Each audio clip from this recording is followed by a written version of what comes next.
الحمدللہ وکفا والصلاة والسلام علی عباده الذین اصطفى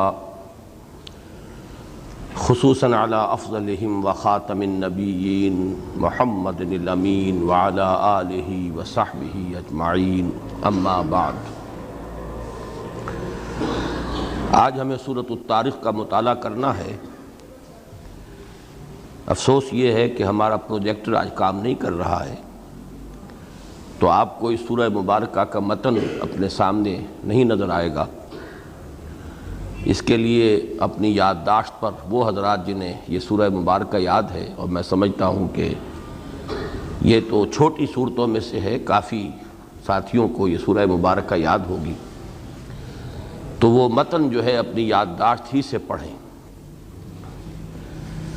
اعوذ باللہ من الشیطان الرجیم، بسم اللہ الرحمن الرحیم۔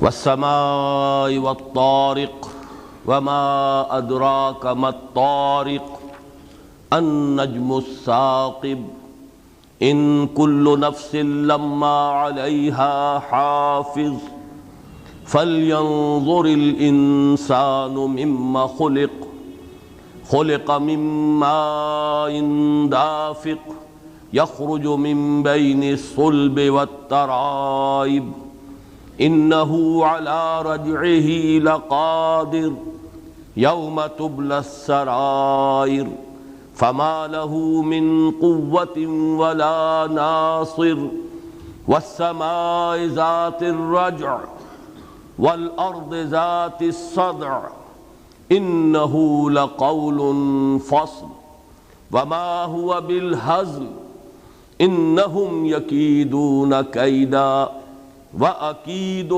كَيْدًا فَمَهِّلِ الْكَافِرِينَ أَمْهِلْهُمْ رُوَيْدًا۔ صدق اللہ العظیم۔ رب اشرح لي صدری ویسر لي امری واحلل عقدۃ من لسانی یفقہوا قولی۔ اللہم ربنا الہمنا رشدنا واعذنا من شرور انفسنا، اللہم ارنا الحق حقا وارزقنا اتباعہ وارنا الباطل باطلا وارزقنا اجتنابہ۔ اللہم ارحمنا بالقرآن العظیم واجعلہ لنا اماما ونورا وہدى ورحمہ۔ اللہم ذکرنا منہ ما نسینا وعلمنا منہ ما جہلنا وارزقنا تلاوتہ آناء اللیل وآناء النہار واجعلہ لنا حجتا یا رب العالمین آمین۔ سورہ بروج کے شروع میں یہ عرض کر چکا ہوں کہ یہ دو سورتیں، سورۃ البروج اور سورۃ الطارق، یہ آپس میں ایک جوڑے کی حیثیت رکھتی ہیں، اور ان کے مابین جو نسبت زوجیت ہے وہ بہت واضح اور بہت نمایاں ہے۔ تاہم میں نے صرف اس کے ایک پہلو کی جانب اشارہ کیا تھا پچھلی مرتبہ، یعنی یہ کہ دونوں کا آغاز والسماء ذات البروج والسماء والطارق، یہ مشابہت جو ہے جیسے اور بہت سے جوڑوں کے شروع کی آیات میں لفظی مشابہت، یا ایھا المزمل یا ایھا المدثر قل اعوذ برب الفلق قل اعوذ برب الناس، تو بعض جگہوں پر یہ مشابہت بہت نمایاں ہے لفظی، یعنی لفظی مشابہت وہ ہے کہ جو خود بخود نظر آ جاتی ہے، معنوی مشابہت کی چیزیں وہ ہے کہ جن پر ذرا تدبر کرنا پڑتا ہے، غور و فکر سے کام لینا ہوتا ہے۔ میں نے عرض کیا تھا کہ ان دونوں کے مابین یہ جوڑے ہونے کی نسبت کے جو مختلف پہلو ہیں ان کا تذکرہ میں اس مرتبہ آخر میں کروں گا۔ سورۃ البروج کا مطالعہ ہم کر چکے ہیں، سورۃ الطارق کے مطالعے کی تکمیل کر لیں گے تو خود بخود بعض چیزیں دوران درس ہی نمایاں ہو جائیں گی، بعد میں صرف ان کو گن لیں گے۔ والسماء والطارق، قسم ہے آسمان کی اور رات کو آنے والے کی، یا قسم سے جو اصل فائدہ اور اصل مقصود ہے شہادت، شاہد ہے آسمان اور شاہد ہے رات کو آنے والا۔ یہ لفظ طارق جو ہے قرآن مجید میں صرف اسی سورہ مبارکہ میں آیا ہے 2 مرتبہ۔ اس کا جو اصل مادہ ہے اس کے حوالے سے اس کے مفہوم کو گہرائی میں جا کر سمجھنا چاہیے۔ اس لیے کہ یہ فقہ اللغہ جو ہے یہ اپنی جگہ پر ایک مستقل مضمون ہے۔ عربی زبان میں جو مادہ ہوتا ہے حروف اصلیہ، اور ان میں جو مشابہت ہوتی ہے اسی کے اعتبار سے معنوں میں بھی مشابہت ہوتی ہے۔ پھر یہ کہ اگر آپ کو اس بنیادی مادے کا مفہوم معلوم ہو تو اس سے جو جو الفاظ پھر نکلتے چلے آئیں گے ان کے مابین جو منطقی اور معنوی ربط ہوگا وہ بہت واضح ہوگا۔ ایسے محسوس ہوگا کہ جیسے آپ کو قرآن حکیم کے معنوں میں ایک اور ڈائمنشن جو ہے وہ مل گئی ہے، اس کا اضافہ ہو گیا ہے۔ ترقہ، تا، را اور قاف کے مادے کا اصل مفہوم ہے کوٹنا اور پیٹنا، کسی چیز کو کوٹنا، جیسے کوٹ کوٹ کر یہ ورق بنائے جاتے ہیں، چاندی کے ورق، سونے کے ورق، یہ ہے در حقیقت ترقہ کا اصل مفہوم۔ اس سے ایک تو لفظ یہ طارق ہے جو اس سورہ مبارکہ میں 2 مرتبہ آیا، والسماء والطارق وما ادراک ما الطارق، بقیہ پورے قرآن مجید میں طارق کا لفظ موجود نہیں ہے۔ البتہ طریق کا لفظ اور طریقت یہ در حقیقت اسی سے بنے ہیں۔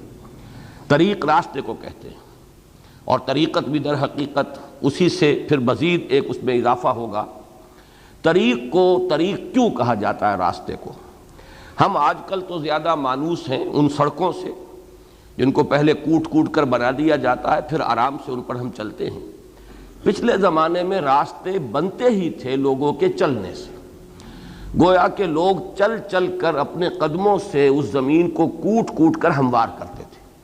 آس پاس کی زمین دونوں طرف ناہموار ہوگی، اس میں کہیں نشیب ہوگا، کہیں فراز ہوگا، کوئی گڑھا ہوگا، لیکن جہاں لوگ چلتے رہیں گے وہاں کی زمین جو ہے نسبتاً ہموار ہو جائے گی، لہذا وہ طریق ہے۔ یہ طریق کے جو کوٹ کوٹ کر قدموں سے لوگوں نے جس کو ہموار کر دیا ہو، راستہ بنا دیا ہو، یہ طریق ہے۔ اسی سے طریقت کا لفظ آیا ہے۔ شریعت کے مقابلے میں بھی یہ لفظ مستعمل ہے، ہمارے ہاں عام طور پر طریقتکم المثلی، اور سورۃ الجن میں بھی آیا ہے وَأَن لَّوِ اسْتَقَامُوا عَلَى الطَّرِيقَةِ لَأَسْقَيْنَاهُم مَّاءً غَدَقًا۔ طریقت جو ہے وہ لوگوں کا معنوی چلنا ہے، ایک چلنا ہے قدموں کے ساتھ چلنا جس میں کہ آپ زمین کے اوپر پاؤں مارتے رہتے ہیں، تو اس طریقے سے وہ ترقہ کا مفہوم بالکل واضح ہو گیا۔ ایک ہے معنوی چلنا، آپ کی رسمیں، آپ کی ریتیں، آپ کا کلچر، آپ کی تہذیب، یہ تمام چیزیں جو یہ بھی چلنا ہے در حقیقت، لیکن یہ ہے کہ یہ معنوی طور پر چلنا ہے۔ طریقت اس کے مفہوم میں ہمارے ہاں صوفیہ کا راستہ، سلوک، اور اسی طریقے پر یہ ایک مقام پر آیا ہے غالباً سورہ طٰہٰ میں کہ فرعون نے یہ الفاظ کہے تھے کہ اے لوگو، یہ موسیٰ اور یہ ہارون جو ہے یہ تمہارے ان یذھبا طریقتکم المثلی، یہ تمہارے جو مثالی کلچر ہیں اس کو ختم کرنے کے در پہ ہے۔ تمہاری تہذیب، تمہارا تمدن، تمہارا مثالی ثقافت اور کلچر، یہ در حقیقت یہ نہ سمجھو کہ یہ کوئی معمولی بات ہے، یہ تو در حقیقت تمہارے اس پورے تہذیب اور تمدن کے لیے خطرہ ہے۔ تو اب ترقہ کوٹنا پیٹنا، طریق راستہ، جہاں قدموں سے کوٹتے رہنے کی وجہ سے زمین ہموار ہو جائے، اسی سے پھر طریقت کا لفظ ہے۔ اب یہاں سمجھئے ترقہ کا لفظ جو ہے کوٹنے اور پیٹنے سے آگے بڑھ کر دروازے کی دستک کے لیے۔ پھر میں عرض کروں گا آج تو ہم کال بیلز کے عادی ہو گئے ہیں، آپ جائیے اور جا کے گھنٹی بجا دیجئے، لیکن یہ کہ پچھلے زمانے میں کسی گھر پر جا کر اپنی اطلاع دینا یا کسی کو بلانے کی کوشش ایک ہی شکل تھی کہ آپ دروازے کو پیٹتے تھے۔ یہ جو دروازے کا پیٹنا ہے، دستک دینا ہے، یہ بھی ترقہ ہے۔ البتہ اب اس سے آگے چلیے، دیکھیے یہ ہے اصل میں وہ فقہ اللغہ، کسی لفظ کی حقیقت کو سمجھنے کی کوشش کہ درجہ بدرجہ بات کہاں سے کہاں پہنچتی ہے۔ دستک اگر دن میں دی جائے تو کوئی آدمی کو تشویش نہیں ہوتی، اس لیے کہ عام بات ہے، معمولی بات ہے، کوئی آیا ہوگا، کوئی ایسی۔ رات کے وقت، اور وہ راتیں بھی اس دور کا تصور کیجئے جبکہ نہ یہ پہرے تھے اور نہ یہ سارا نظام تھا جو بھی آج ہمارا تہذیب اور تمدن کی وجہ سے ہے، تو کسی کے گھر پر رات کو دستک جو ہے یہ گویا کہ کسی تشویش کا باعث بنتی تھی۔ ہوتے ہوتے یہ لفظ رات ہی کی دستک کے لیے خاص ہو گیا۔ پھر رات کا آنے والا جو کوئی بھی ہے، رات کا آنے والا وہ طارق ہے، رات کو آنے والے۔ چنانچہ عربی ادب میں یعنی خطابت میں اور شاعری میں جو رات کے وقت انسان کو خیالات جو آتے ہیں ذہن میں، آتے ہیں غیب سے، یہ مدامی خیال میں جو میں نے پچھلی مرتبہ بھی آپ کو مصرع سنایا تھا، تو یہ زیادہ تر رات کو، وہ بھی میں پھر عرض کروں گا آج کی ہماری رات کچھ اور ہے۔ اور جب یہ قرآن نازل ہو رہا تھا اس وقت رات کا تصور کچھ اور تھا. سورج غروب ہوا، رات شروع ہو گئی. اب راتیں جو ہیں اس میں نہ کوئی روشنیاں ہیں، نہ کوئی اس طرح کی جو ہے جگمگاتی ہوئی راتیں جو آج ہماری ہیں. وہ رات تو شروع ہو گئی، اور اس کے بعد یہ ہے کہ آدمی جتنی دیر سوتا ہے اتنی ہی دیر سوتا ہے، باقی کچھ نہ کچھ وہ سوچے گا، کچھ غور و فکر کرے گا. تو رات کو آتے ہیں غیب سے یہ مضامی خیال میں، جو خیال آپ میں جو بھی خیالات آتے ہیں ذہن میں، اس کے لیے بھی لفظ طارق آیا. اب یہاں اس پوری تشریح کو ذہن میں رکھیے تو اس سے مراد ہیں ستارے، اور خاص طور پر وہ ستارہ جس کا ذکر ابھی آئے گا جب ستارہ ٹوٹتا ہے اور وہ ایک شہاب ثاقب کی شکل اختیار کرتا ہے. بعض مفسرین نے اسے عام رکھا ہے، عام ستارے جو بھی آسمان پر ہیں، لیکن یہ کہ میرے نزدیک ان حضرات کی رائے زیادہ قوی ہے جو شہاب ثاقب جو ہے جس کا ذکر موجود ہے سورہ صافات میں، در حقیقت اس کی جانب اشارہ ہے. والسماء والطارق، اس کا جو معنوی ربط ہے وہ بعد میں واضح ہو جائے گا. آگاہ ہے یہ آسمان اور یہ رات کا ٹوٹنے والا تارا، شہاب ثاقب کی شکل اختیار کرنے والا ستارہ. وما ادراک ما الطارق، اور تم نے کیا سمجھا، کیسے تمہیں معلوم ہوا، کس شے سے تمہیں اس بات کی تعیین ہوئی کہ طارق سے مراد کیا ہے. اب یہاں پہ ویسے تو لفظی معنی طارق کے بہت سے ہو سکتے ہیں، رات کو آنے والا مہمان، لیکن یہاں مراد خاص طور پر وما ادراک ما الطارق، تم نے کیا سمجھا کہ یہاں طارق سے مراد کیا ہے. النجم الثاقب، وہ ستارہ کہ جو نہایت روشن ہے، تابناک ہے. یہ ترجمہ میں نے کیا ہے اسی اعتبار سے جو عام طور پر حضرات نے سمجھا ہے کہ عام ستارے، روشن ستارے، ان کے بارے میں یہ لفظ استعمال ہوا ہے. میرے نزدیک قرآن مجید جو خاص طور پر جہاں بہت معنوی ربط ہو، اب جیسے یہ لفظ ثاقب ہے، یہ قرآن مجید میں صرف 2 دفعہ آیا ہے. ایک تو یہاں النجم الثاقب، اور ایک وہ شہاب ثاقب جس کا کہ میں نے آپ سے ابھی تذکرہ کیا ہے، الا من خطف الخطفۃ فاتبعہ شہاب ثاقب.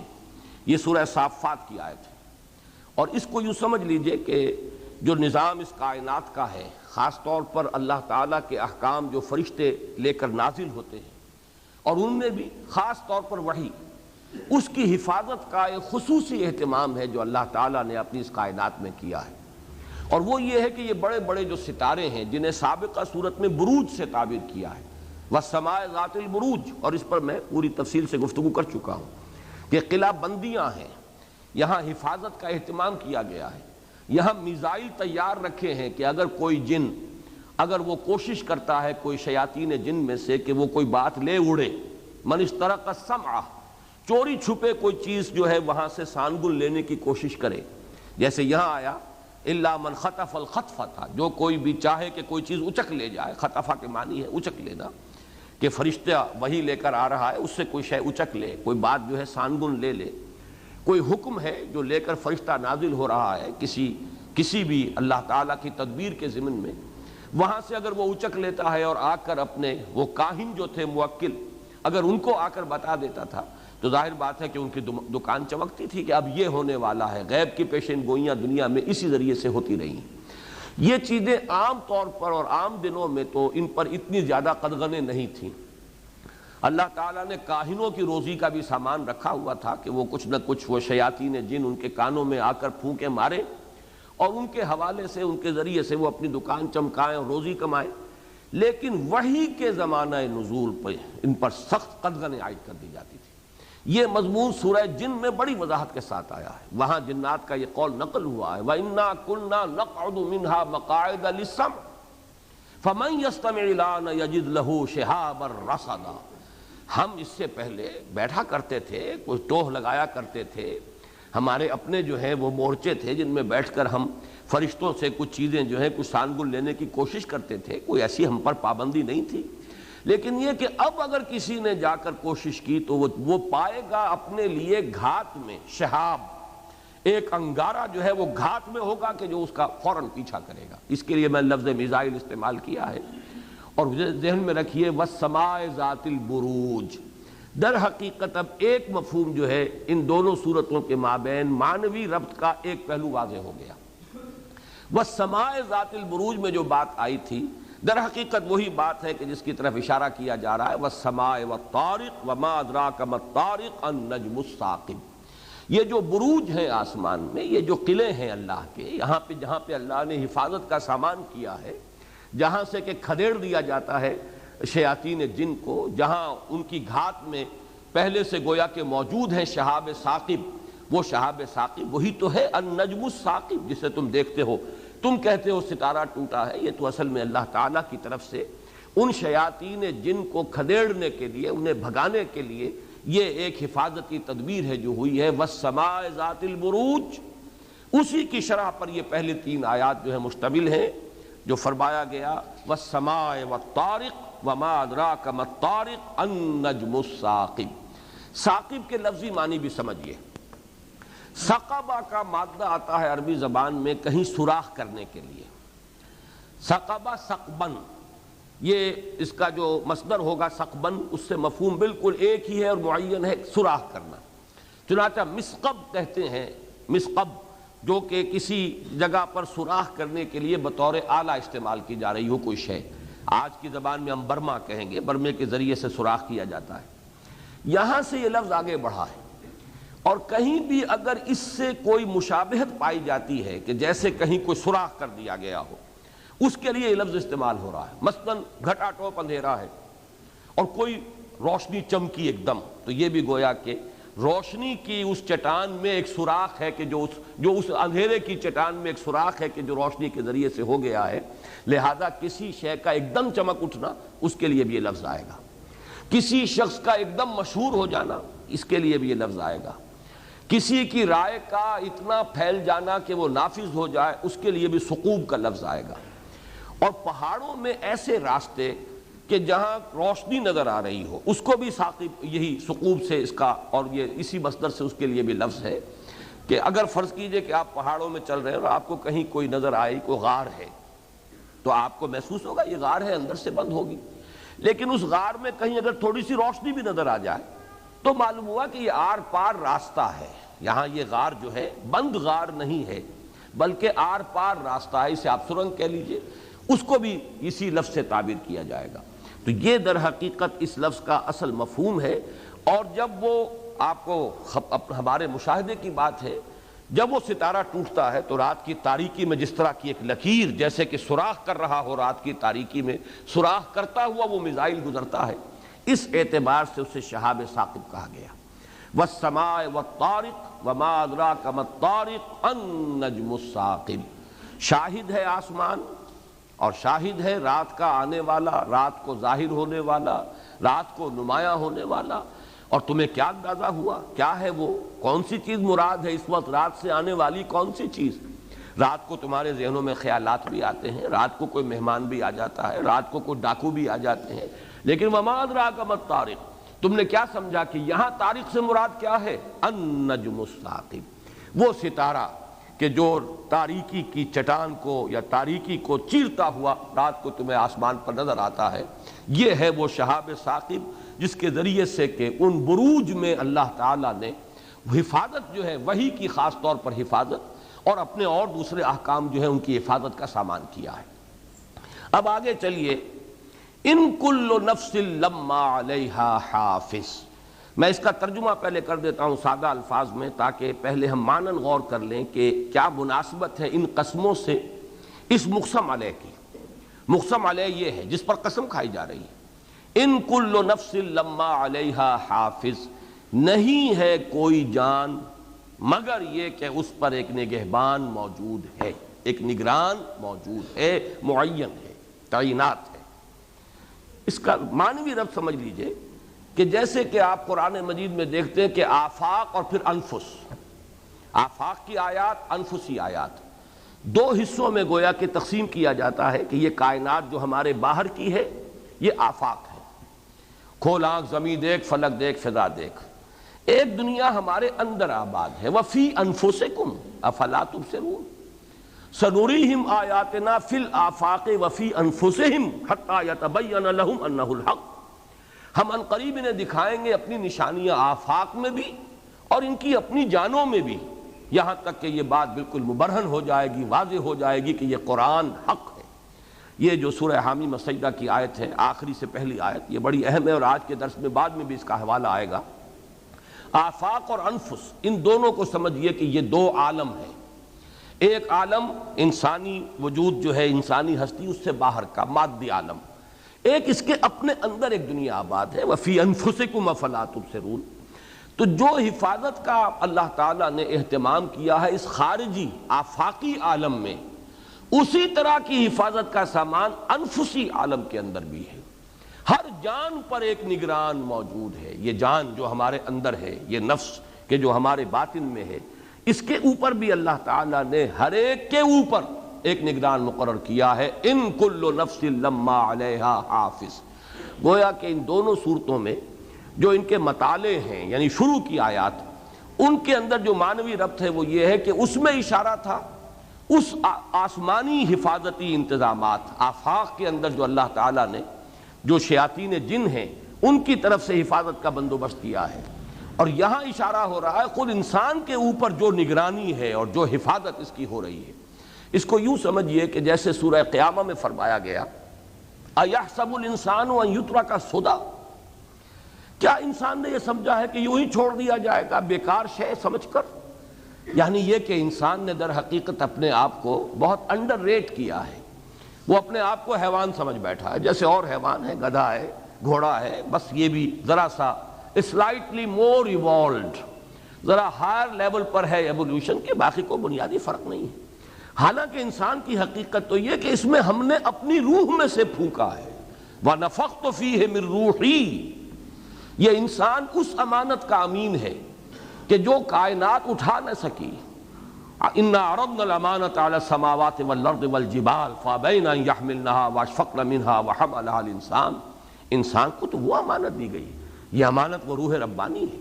کائنات میں کوئی اور نہیں ہے کہ جو اس کا تحمل کر سکتا، کوئی، لیکن یہ کہ اس انسان نے اس کو اٹھایا، یہ امانت دی گئی۔ خلقتہ بیدیہ، ہم نے اپنے دونوں ہاتھوں سے بنایا ہے۔ یہ انسان وہ ہے کہ جس کے اندر دونوں عالم جمع ہیں، اس میں عالم خلق بھی ہے، عالم امر بھی ہے۔ عالم خلق سے اس کا مادی وجود ہے، اس کا جسم ہے، اس کا حیوانی وجود ہے، یہ زمین سے بنا ہے، مٹی سے بنا ہے، مادی ہے، اور عالم امر سے اس کی روح ہے۔ یسألونک عن الروح قل الروح من امر ربی وما اوتیتم من العلم الا قلیلا۔ جو جنات ہیں وہ صرف عالم خلق کی شے ہیں، باقی جتنی مخلوقات ہیں صرف عالم خلق کی شے ہیں، سوائے فرشتوں کے کہ وہ صرف عالم امر کی شے ہیں۔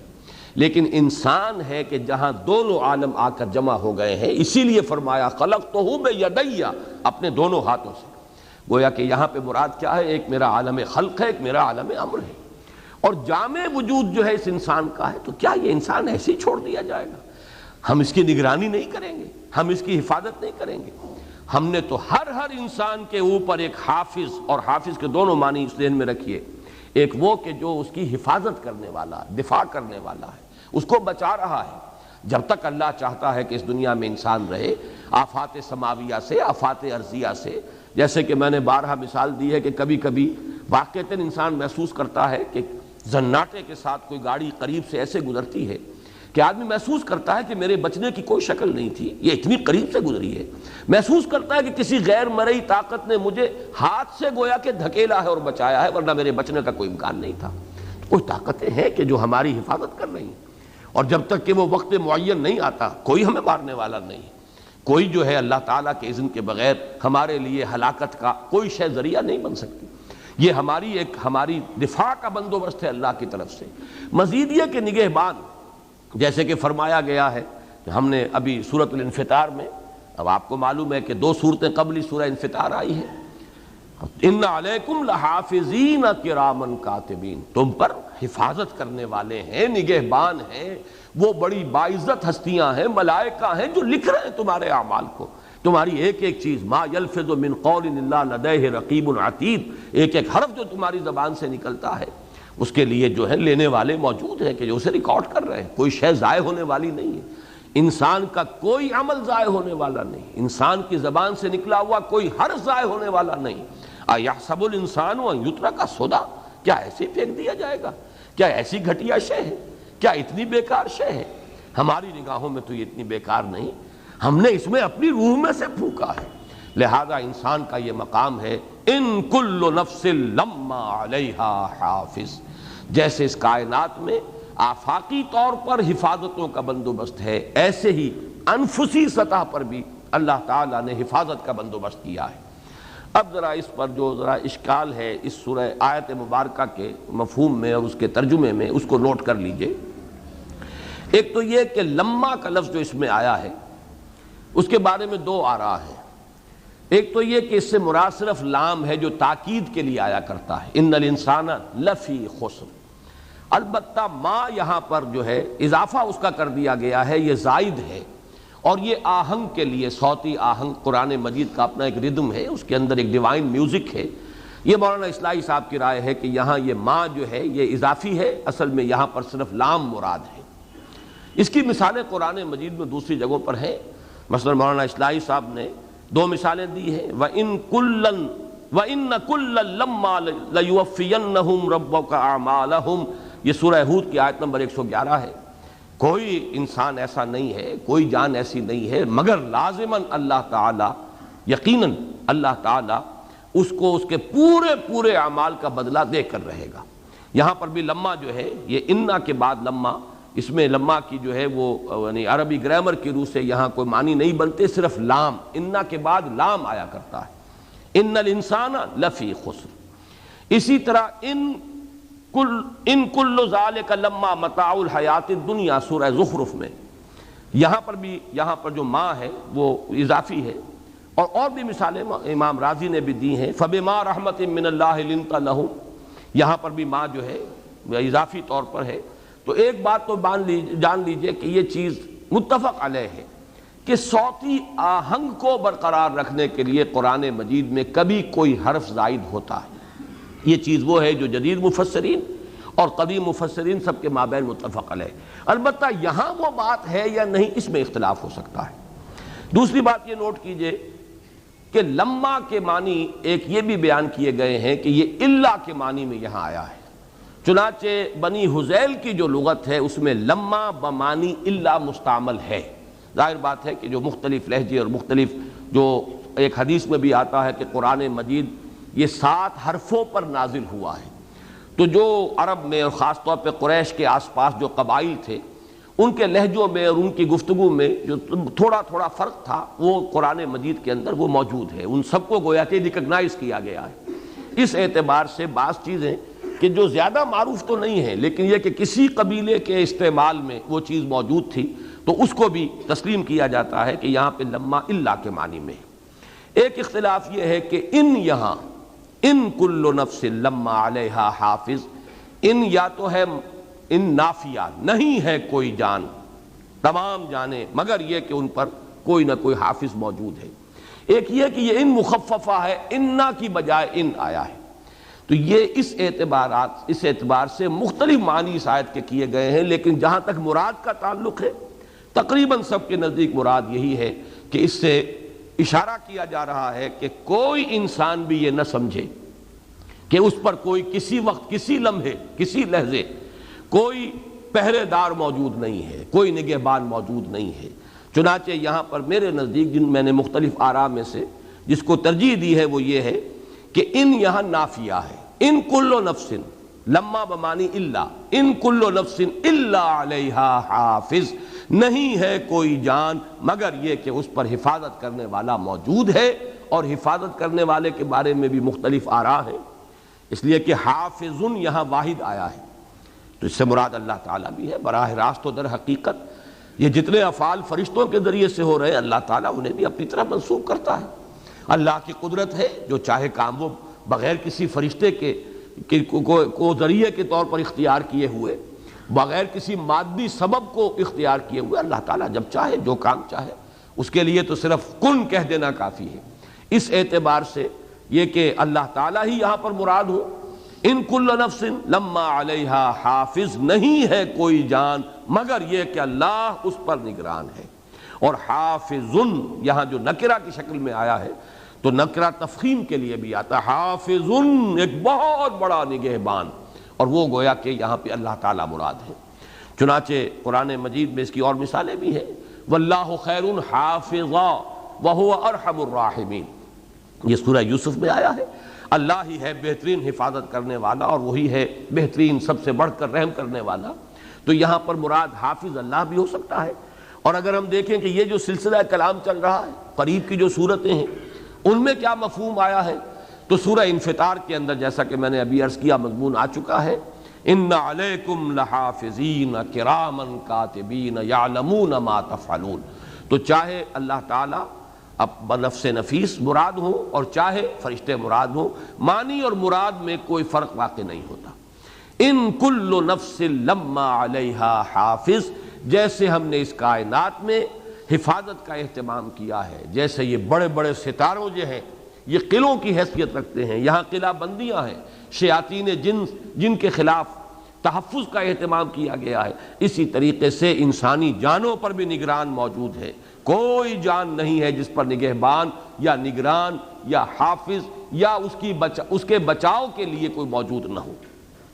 فَلْيَنظُرِ الْإِنسَانُ مِمَّا خُلِقَ، تو چاہیے کہ انسان دیکھے وہ کس شے سے پیدا کیا گیا ہے۔ یہاں دیکھیے مضمون اب ذرا مڑ رہا ہے، چونکہ سابقہ صورت میں بھی جہاں تفصیل سے مضمون آیا کہ اہل ایمان کو کچھ لوگوں نے جلایا، زندہ جلایا، آگ میں جلایا، تفصیل سے میں عرض کر چکا ہوں سورہ بروج کا کہ جو ہم نے کے ضمن میں جو احادیث اور روایات اور تاریخی روایات ہیں ان سب کا تذکرہ ہو چکا ہے۔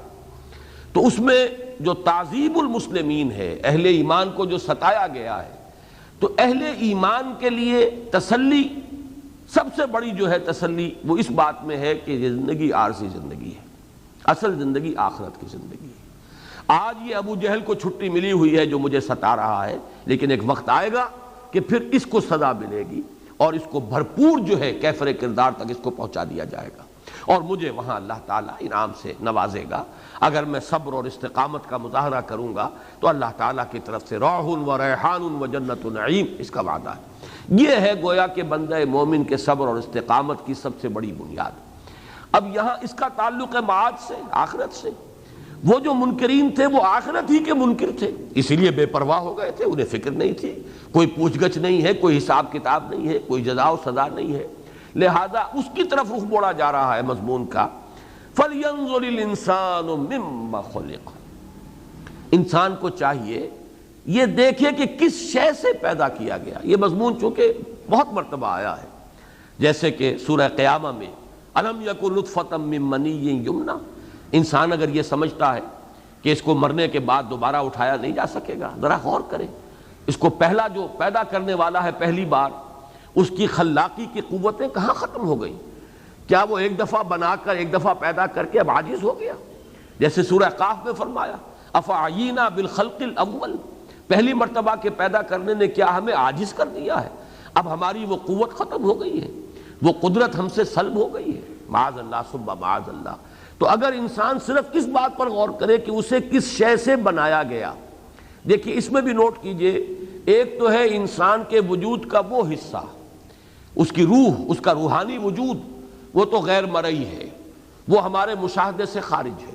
اس کی تخلیق کیسے ہوئی، اس کا آغاز کہاں سے ہے، یہ تو بہت دقیق مضمون ہے، لیکن اتنا تو ہر انسان کو پتا ہے، جاہل سے جاہل اور ان پڑھ سے ان پڑھ انسان کو، کہ یہ جو ہمارا وجود ہے، ہمارا حیوانی وجود، یہ تو اس گندے پانی کی بوند سے بنا ہے، یہ کون نہیں جانتا؟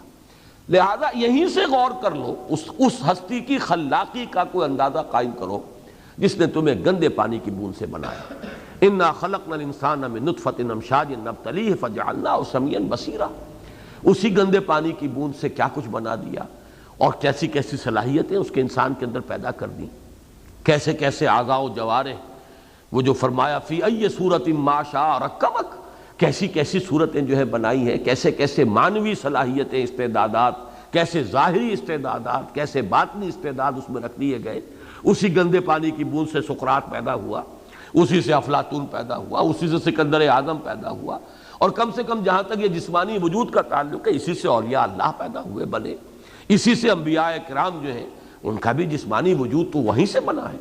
تو اس سے اندازہ کرو اس کی خلاقی کا کہ وہ کہاں سے کہاں تمہیں پہنچاتا رہا ہے۔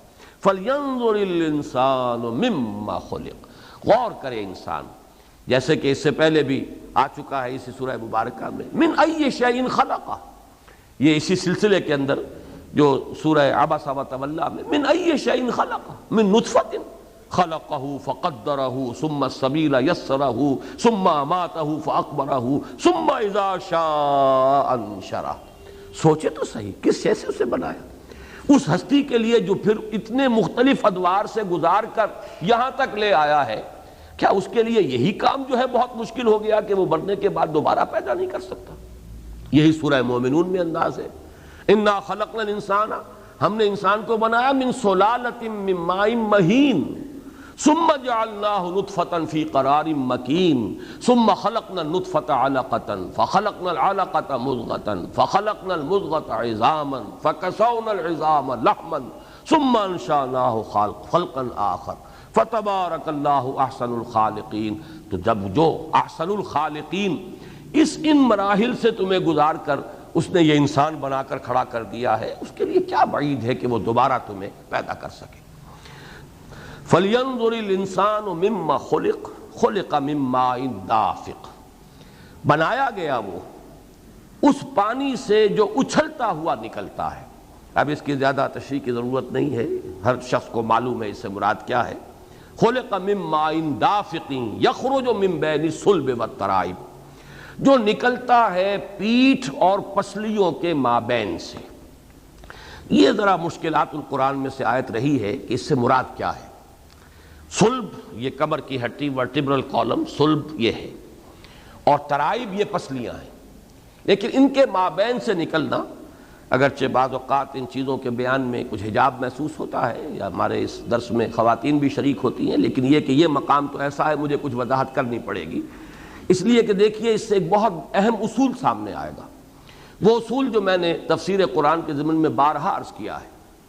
جہاں تک قرآن کا عملی حصہ ہے، احکام، اوامر، نواہی، اس میں پیچھے سے پیچھے جائیے یہاں تک کہ محمد الرسول اللہ صلی اللہ علیہ وسلم کے قدموں میں پہنچ جائیے. ما انا علیہ واصحابی، ہمارے لیے دین کا عملی حصہ جو ہے، جو تعامل محمد الرسول اللہ صلی اللہ علیہ وسلم کا اور صحابہ کرام کا رضوان اللہ تعالی علیہم اجمعین. تو دین کے عملی معاملے میں پیچھے سے پیچھے جائیں، جتنا قریب سے قریب تر ہو جائیں. جیسے کہ ایک حدیث میں الفاظ آئے، بڑی طویل حدیث ہے، حضور نے حضرت معاذ بن جبل سے فرمایا ادنو دونک، اور قریب آ جاؤ، اور قریب آ جاؤ. تو ادنو دونک کے لفظ کو ذہن میں رکھیے کہ کوشش کرنی چاہیے سلف کی طرف. مثلا یہ کہ ہمارے ہاں جو لوگ مختلف مکاتب فقہ سے تعلق رکھتے ہیں، وہ حنفی ہیں.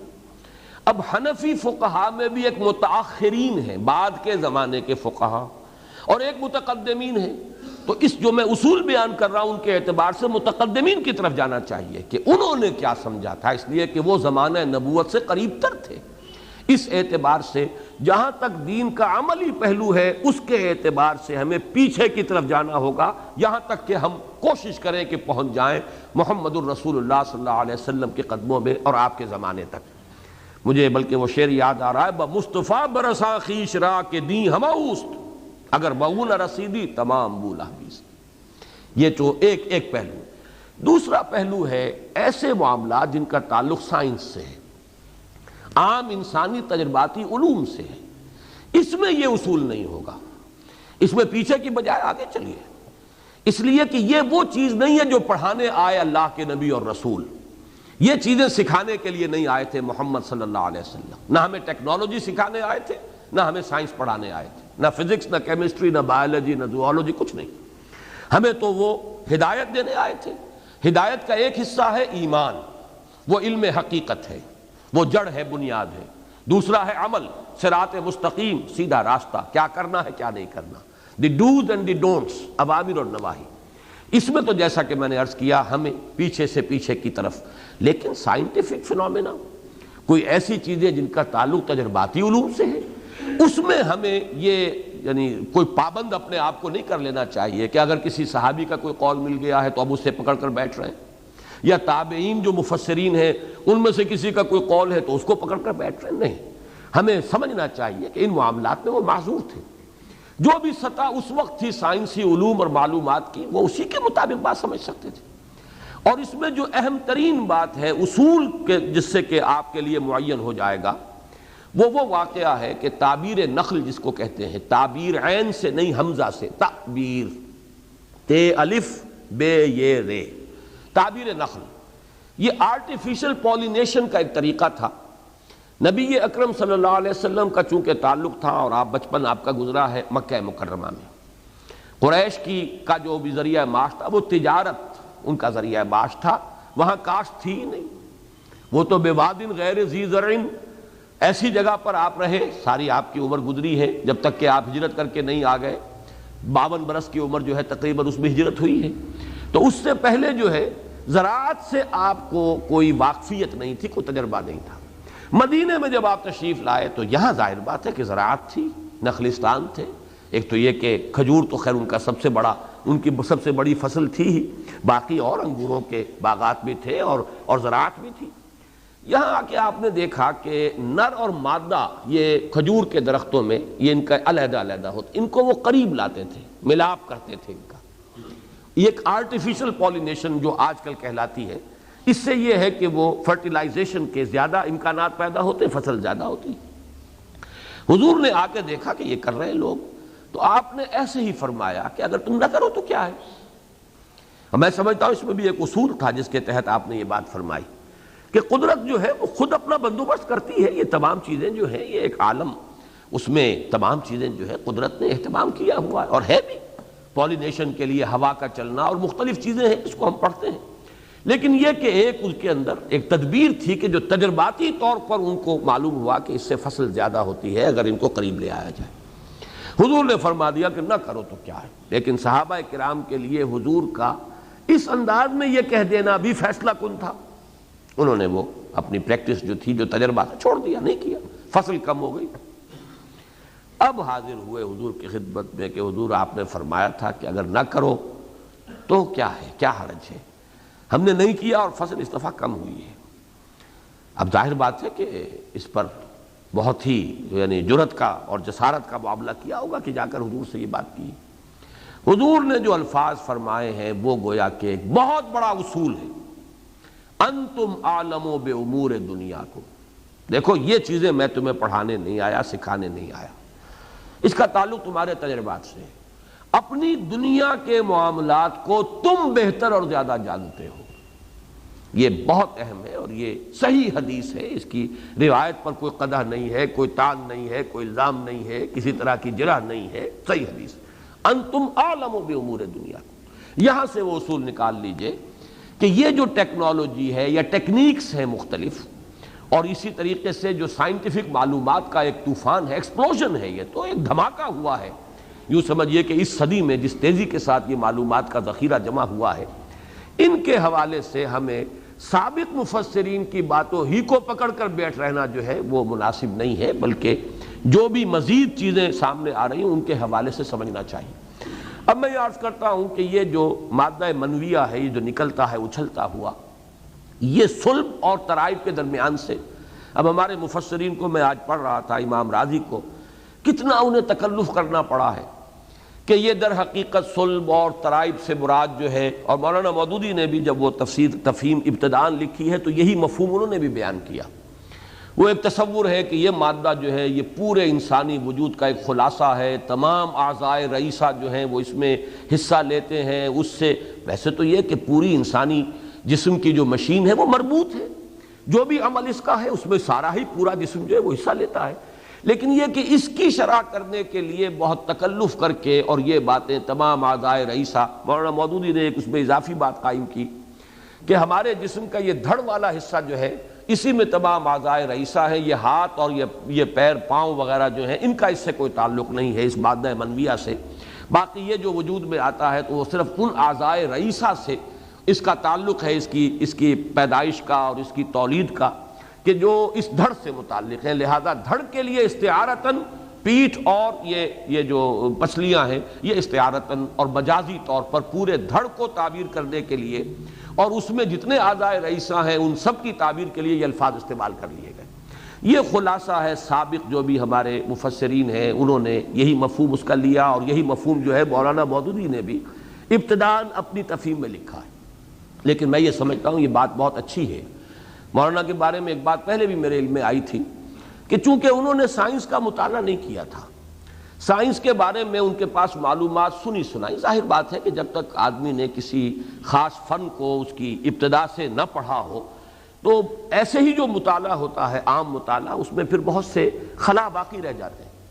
چنانچہ ایک مرتبہ وہ یہ لکھ گئے تھے اپنی ایک تحریر میں کہ جیسے مرد کا جو مادہ منویہ ہوتا ہے تو ایک مرتبہ کی جو ایجیکولیشن ہے اس میں کروڑوں جرثومے ہوتے ہیں، سپرمٹازوا بے شمار ہوتے ہیں. اسی طرح عورت کا بھی جو ایک مرتبہ کا انزال ہے اس میں بھی کروڑوں ہوتے ہیں. تو ایک صاحب نے انہیں خط لکھا کہ یہ بات غلط ہے، سائنٹیفیکلی یہ بات صحیح نہیں ہے، بلکہ عورت کا تو ایک ہی بیضہ ہوتا ہے، ایک ہی سیل ہے اس پورے پیریڈ کے اندر، وہی ہے کہ جو آتا ہے، اس میں وہ کروڑوں والی بات نہیں. تو انہوں نے اپنی اس تحریر میں اصلاح کر لی. اسی طرح کا معاملہ یہاں بھی ہوا ہے کہ انہوں نے ضمیمے کے طور پر تفہیم القرآن جلد ششم جس میں کہ یہ سورت مبارکہ ہے جس پہ انہوں نے اس کی وضاحت کی ہے، اس میں ضمیمے میں وہ بات لکھ دی ہے جو میں ابھی آپ سے عرض کروں گا. لیکن یہاں نوٹ کر لیجئے کہ میں نے جس آیت کا حوالہ دیا تھا سَنُرِيهِمْ آيَاتِنَا فِي الْآفَاقِ وَفِي أَنفُسِهِمْ حَتَّى يَتَبَيَّنَ لَهُمْ أَنَّهُ الْحَقُّ، در حقیقت اس آیت کا انطباق یہاں ہو رہا ہے. ان قریب ہم انہیں دکھائیں گے اپنی نشانیاں، آفاق میں بھی انفس میں بھی، یہاں تک کہ یہ بات بالکل مبرہن ہو جائے گی کہ یہ قرآن حق ہے. تو سائنسی اکتشافات جتنے ہوئے ہیں انہوں نے قرآن کی حقانیت کو مؤکد کیا ہے، ثابت کیا ہے. اس پر بڑی مارکت الآراء کتاب تو وہ ہے جو مورس بوکائی نے لکھی، اور پھر وہ ایمان بھی لے آیا، مسلمان ہے، فرینچ سرجن تھے. سب سے پہلے اس دور میں جو کتاب آئی ہے اس موضوع پر وہ ان کی کتاب ہے، the Bible, the Quran and science. اور انہوں نے ثابت کیا کہ جہاں تک تورات کا تعلق ہے اس میں تو ایسی چیزیں موجود ہیں کہ سائنس کی جو ترقی ہوئی ہے اور جو معلومات انسان کو اب حاصل ہوئی ہیں ان کی روح سے وہ باتیں غلط ہیں. لیکن قرآن میں کوئی ایک حرف ایسا نہیں ہے کہ سائنسی اکتشافات یا سائنسی ترقی کے ذریعے سے ان میں سے کوئی شے غلط ثابت ہو. اس کے معنی یہ نہیں ہے کہ ہمارے مفسرین کی باتیں غلط ثابت نہیں ہوئی. دیکھیے ان دونوں چیزوں میں فرق ہے. مفسرین کی باتیں تو اپنے دور کا جو بھی علم تھا ان کے پاس سائنسی، اسی کے حوالے سے انہوں نے قرآن کو انٹرپریٹ کیا ہے. اصل شے یہ کہ قرآن کے ٹیکسٹ میں کوئی چیز ایسی نہیں. وہ مفہوم کے جو اس وقت سمجھا گیا وہ تو ظاہر بات ہے لمیٹڈ مفہوم تھا، اور وہ اس دور کے حوالے ہی سے سمجھا جا سکتا تھا، اس کے علاوہ کوئی اور ذریعہ ممکن نہیں تھا ہمارے متقدمین مفسرین کے لیے. لیکن یہ کہ ان کا کہنا یہ تھا کہ قرآن مجید میں جہاں تک اس کے ٹیکسٹ کا تعلق ہے، اس کے الفاظ کے اندر جو وسعت موجود ہے اس میں یہ سارے اکتشافات جو ہیں سموئے جا سکتے ہیں، اور کہیں بھی وہ ٹیکسٹ جو ہے ٹوٹتا نہیں ہے، اس کے اندر کوئی رکھنا پیدا نہیں ہوتا. اسی کی ایک بڑی مثال یہ ہے. ایمبریولوجی کا فن جب اس نے ترقی کی ہے تو معلوم ہوا کہ یہ جو ٹیسٹیکلز ہیں، یہ انثیین ان کو کہتے ہیں یا خصیتین، ان کی ڈیولپمنٹ ہوتی ہے بالکل اس جگہ پر جہاں گردے ہیں. یہ گردے جو ہیں انسان کے یہ پیٹھ کے ساتھ لگے ہوئے ہیں، صلب کے ساتھ، اور یہ جو اینگل بنتا ہے، یہ جو نچلی پسلیاں ہیں ان کا اینگل گرد اس کے ساتھ پیٹھ، یہاں پر اس کے اوپر ہی اصل میں اس کی ڈیولپمنٹ کا آغاز ہوتا ہے. وہاں کی شے ہے یہ اس کے بعد فوتوں کے اندر جو اس کو اللہ نے اتارا ہے وہ اس لیے کہ یہ ایک ایسا نازک آرگن ہے کہ جو ایبڈومن کے اندر جو ٹیمپریچر ہے ہائی اس کو یہ برداشت نہیں کر سکتا، لہذا وہاں سے ڈیولپمنٹ ہو کر پھر یہ نیچے اترتا ہے. اور چنانچہ بہت سے بچوں کے معاملے میں آپ نے سنا ہوگا کہ نہیں اترے، درمیان ہی میں کہیں وہ پھنسے رہ گئے. یہی وجہ ہے کہ پھر ان کے ہاں اولاد نہیں ہوتی. اگر تو بچپن میں جلدی ہی اس کا شعور ہو جائے اور بائی آپریشن ان کو نیچے اتار لیا جائے فوتوں کے اندر، تب تو یہ کہ ان کے اندر وہ فرٹیلیٹی برقرار رہتی ہے. لیکن یہ کہ اگر کچھ عرصے تک وہ اسی گرم اس میں رہیں جو ایبڈومینل جو ٹیمپریچر ہے، انٹرا ایبڈومینل ٹیمپریچر، تو پھر وہ ان کے ٹیشوز جو ہیں وہ مر جاتے ہیں، ان کے اندر پھر اب تولید کی صلاحیت نہیں رہتی. تو وہاں سے اتر کر آئے. اس اعتبار سے واقعہ یہ ہے کہ بین الصلب والترائب، یہی وجہ ہے کہ اس کا پورا اعصابی نظام جو ہے، حالانکہ وہ اب ہمارے جسم کے اعتبار سے تو ہماری لوور ایکسٹریمٹیز کے پاس ہے وہ آرگن، لیکن یہ کہ اس کی بلڈ سپلائی وہیں سے ہے، اس کا اعصابی کنٹرول وہیں سے ہے، بالکل وہی جگہ. یہ جو بین الصلب والترائب، یہ پسلیوں اور اس ریڑھ کی ہڈی کے مابین یہ جو ایک زاویہ بنتا ہے، یہ ہے جگہ جہاں سے کہ ڈیولپمنٹ اس کی ہوئی ہے، اور اس کے بعد پھر یہ نیچے اترا ہے. اور ظاہر بات ہے کہ جب آج سے 1400 برس قبل جب یہ قرآن نازل ہوا ہے تو وہ ایمبریولوجی کسی کے علم میں نہیں تھی. یہ سارے حقائق جو ہیں، اب یہ چیزیں اگرچہ ضمنی ہیں یہ قرآن کا کوئی مین مضمون نہیں ہے، یہ قرآن کا کوئی مرکزی جو ہے جس کو کہ کہا جائے کہ جس مقصد کے لیے قرآن نازل ہوا ہے اس کے لیے اس کی کوئی خاص مرکزی حیثیت نہیں ہے۔ لیکن یہ چیزیں موجود ہیں کہ جو جیسے جیسے علم انسانی ترقی کرے گا، جیسے کہ میں نے جب ہم سورۃ الدہر پڑھ رہے تھے، سورہ قیامہ کے آخر میں بھی ذکر موجود ہے کہ یہ الم یکن نطفۃ من منی یمنی، اور اس کے بعد سورہ دہر شروع ہوتی ہے انا خلقنا الانسان من نطفۃ امشاج نبتلیہ فجعلناہ سمیعا بصیرا۔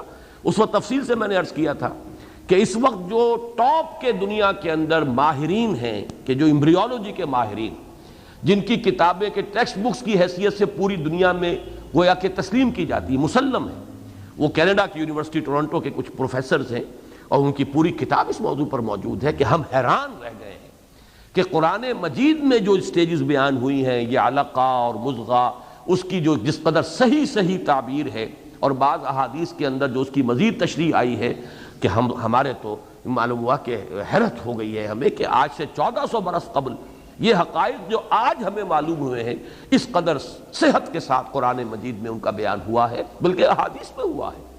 42 دن کی ایک حدیث جو آتی ہے اس میں یہ بات جو ہے بڑی وضاحت کے ساتھ آئی کہ واقعتاً یہ بہت ہی ایک فیصلہ کن وقت ہوتا ہے ڈیولپمنٹ آف دی ایمبریو کے اندر۔ تو یہ تمام چیزیں ہیں، ان کے حوالے سے ذرا اس کو نوٹ کیجئے، ورنہ اس مضمون کے اندر جو سلسلہ کلام ہے اس میں اس کی کوئی خاص اہمیت نہیں۔ اس کی اہمیت اجاگر ہوگی سورہ حامی میں سجدہ کی اسی آیت کے حوالے سے، سنریہم آیاتنا فی الآفاق وفی انفسہم، ان قریب ہم دکھائیں گے اپنی نشانیاں ان کو آفاق میں بھی اور ان کی اپنی جانوں کے اندر بھی، حتی یتبین لہم انہ الحق، یہاں تک کہ یہ بات بالکل مبرہن ہو جائے گی ان کے لیے کہ یہ قرآن حق ہے۔ یہ بات جو ہے بڑی وضاحت کے ساتھ اس قسم کی آیات کے حوالے سے اب یہ چیز جو ہے بہت اجاگر ہو کر سامنے آتی ہے۔ فَلْيَنظُرِ الْإِنسَانُ مِمَّ خُلِقَ، تو دیکھے انسان غور تو کرے، سوچے تو صحیح، بس کہہ دیا کہ کیسے پیدا کر دیا جائے گا، کیسے ہمیں اٹھا دیا جائے گا۔ فَلْيَنظُرِ الْإِنسَانُ مِمَّ خُلِقَ خُلِقَ مِن مَّاءٍ دَافِقٍ يَخْرُجُ مِن بَيْنِ الصُّلْبِ وَالتَّرَائِبِ إِنَّهُ عَلَىٰ رَجْعِهِ لَقَادِرٌ، یقیناً وہ، انہو کی ضمیر اگرچہ یہاں پر لفظاً اللہ کا ذکر نہیں ہے، لیکن قرآن مجید میں تو ظاہر بات ہے کہ اللہ تعالیٰ کا ذکر اور خود قرآن کا ذکر یہ تو یوں سمجھیے کہ ہر جگہ پر موجود ہے، اس کے لیے ضمیر لائی جا سکتی ہے بغیر اس کے کہ اس سے پہلے تذکرہ موجود ہو۔ یقیناً وہ اس کے لوٹانے پر قادر ہے، انہو علی رجعہ لقادر، یہ بالکل وہی انداز ہے جو سورہ قیامہ میں آیا، بلا قادرین علی ان نسوی بنانہ، کیوں نہیں، ہم یقیناً قادر ہیں اس پر کہ اس کی ایک ایک پور درست کر دیں۔ ایحسب الانسان ان لن نجمع عظامہ، کیا انسان یہ سمجھتا ہے کہ ہم اس کی ہڈیاں جمع نہ کر سکیں گے؟ بلا قادرین علی ان نسوی بنانہ، کیوں نہیں، ہم تو قدرت رکھتے ہیں، پوری طرح قادر ہیں اس پر کہ اس کی ایک ایک پور درست کر دیں۔ وہی بات یہ ہے، انہو علی رجعہ لقادر، یقیناً وہ اس کے لوٹانے پر قادر ہے۔ یہاں لفظ رجع جو آیا ہے اس کی وجہ سے کچھ مفہوم جو ہے مختلف لوگوں نے لیے ہیں، میں کوئی تیقن کے ساتھ یا زیادہ اپنا کوئی رجحان جو ہے اپنا غالب نہیں عرض کر رہا، میں بیان کر رہا ہوں صرف۔ انہو، ہو کی ضمیر تو یقیناً اللہ تعالیٰ کی طرف ہے، اس میں اختلاف کی گنجائش نہیں۔ علی رجعہ ہی، اس کو لوٹانے پر قادر ہے، اس سے مراد کیا ہے، کس کا لوٹانا؟ ایک تو مراد ہے پورے انسان کا لوٹا دینا، یعنی آخرت میں اس کو دوبارہ بنا کر پیدا کر کے کھڑا کر دینا، یہ گویا کہ رجعت ہے۔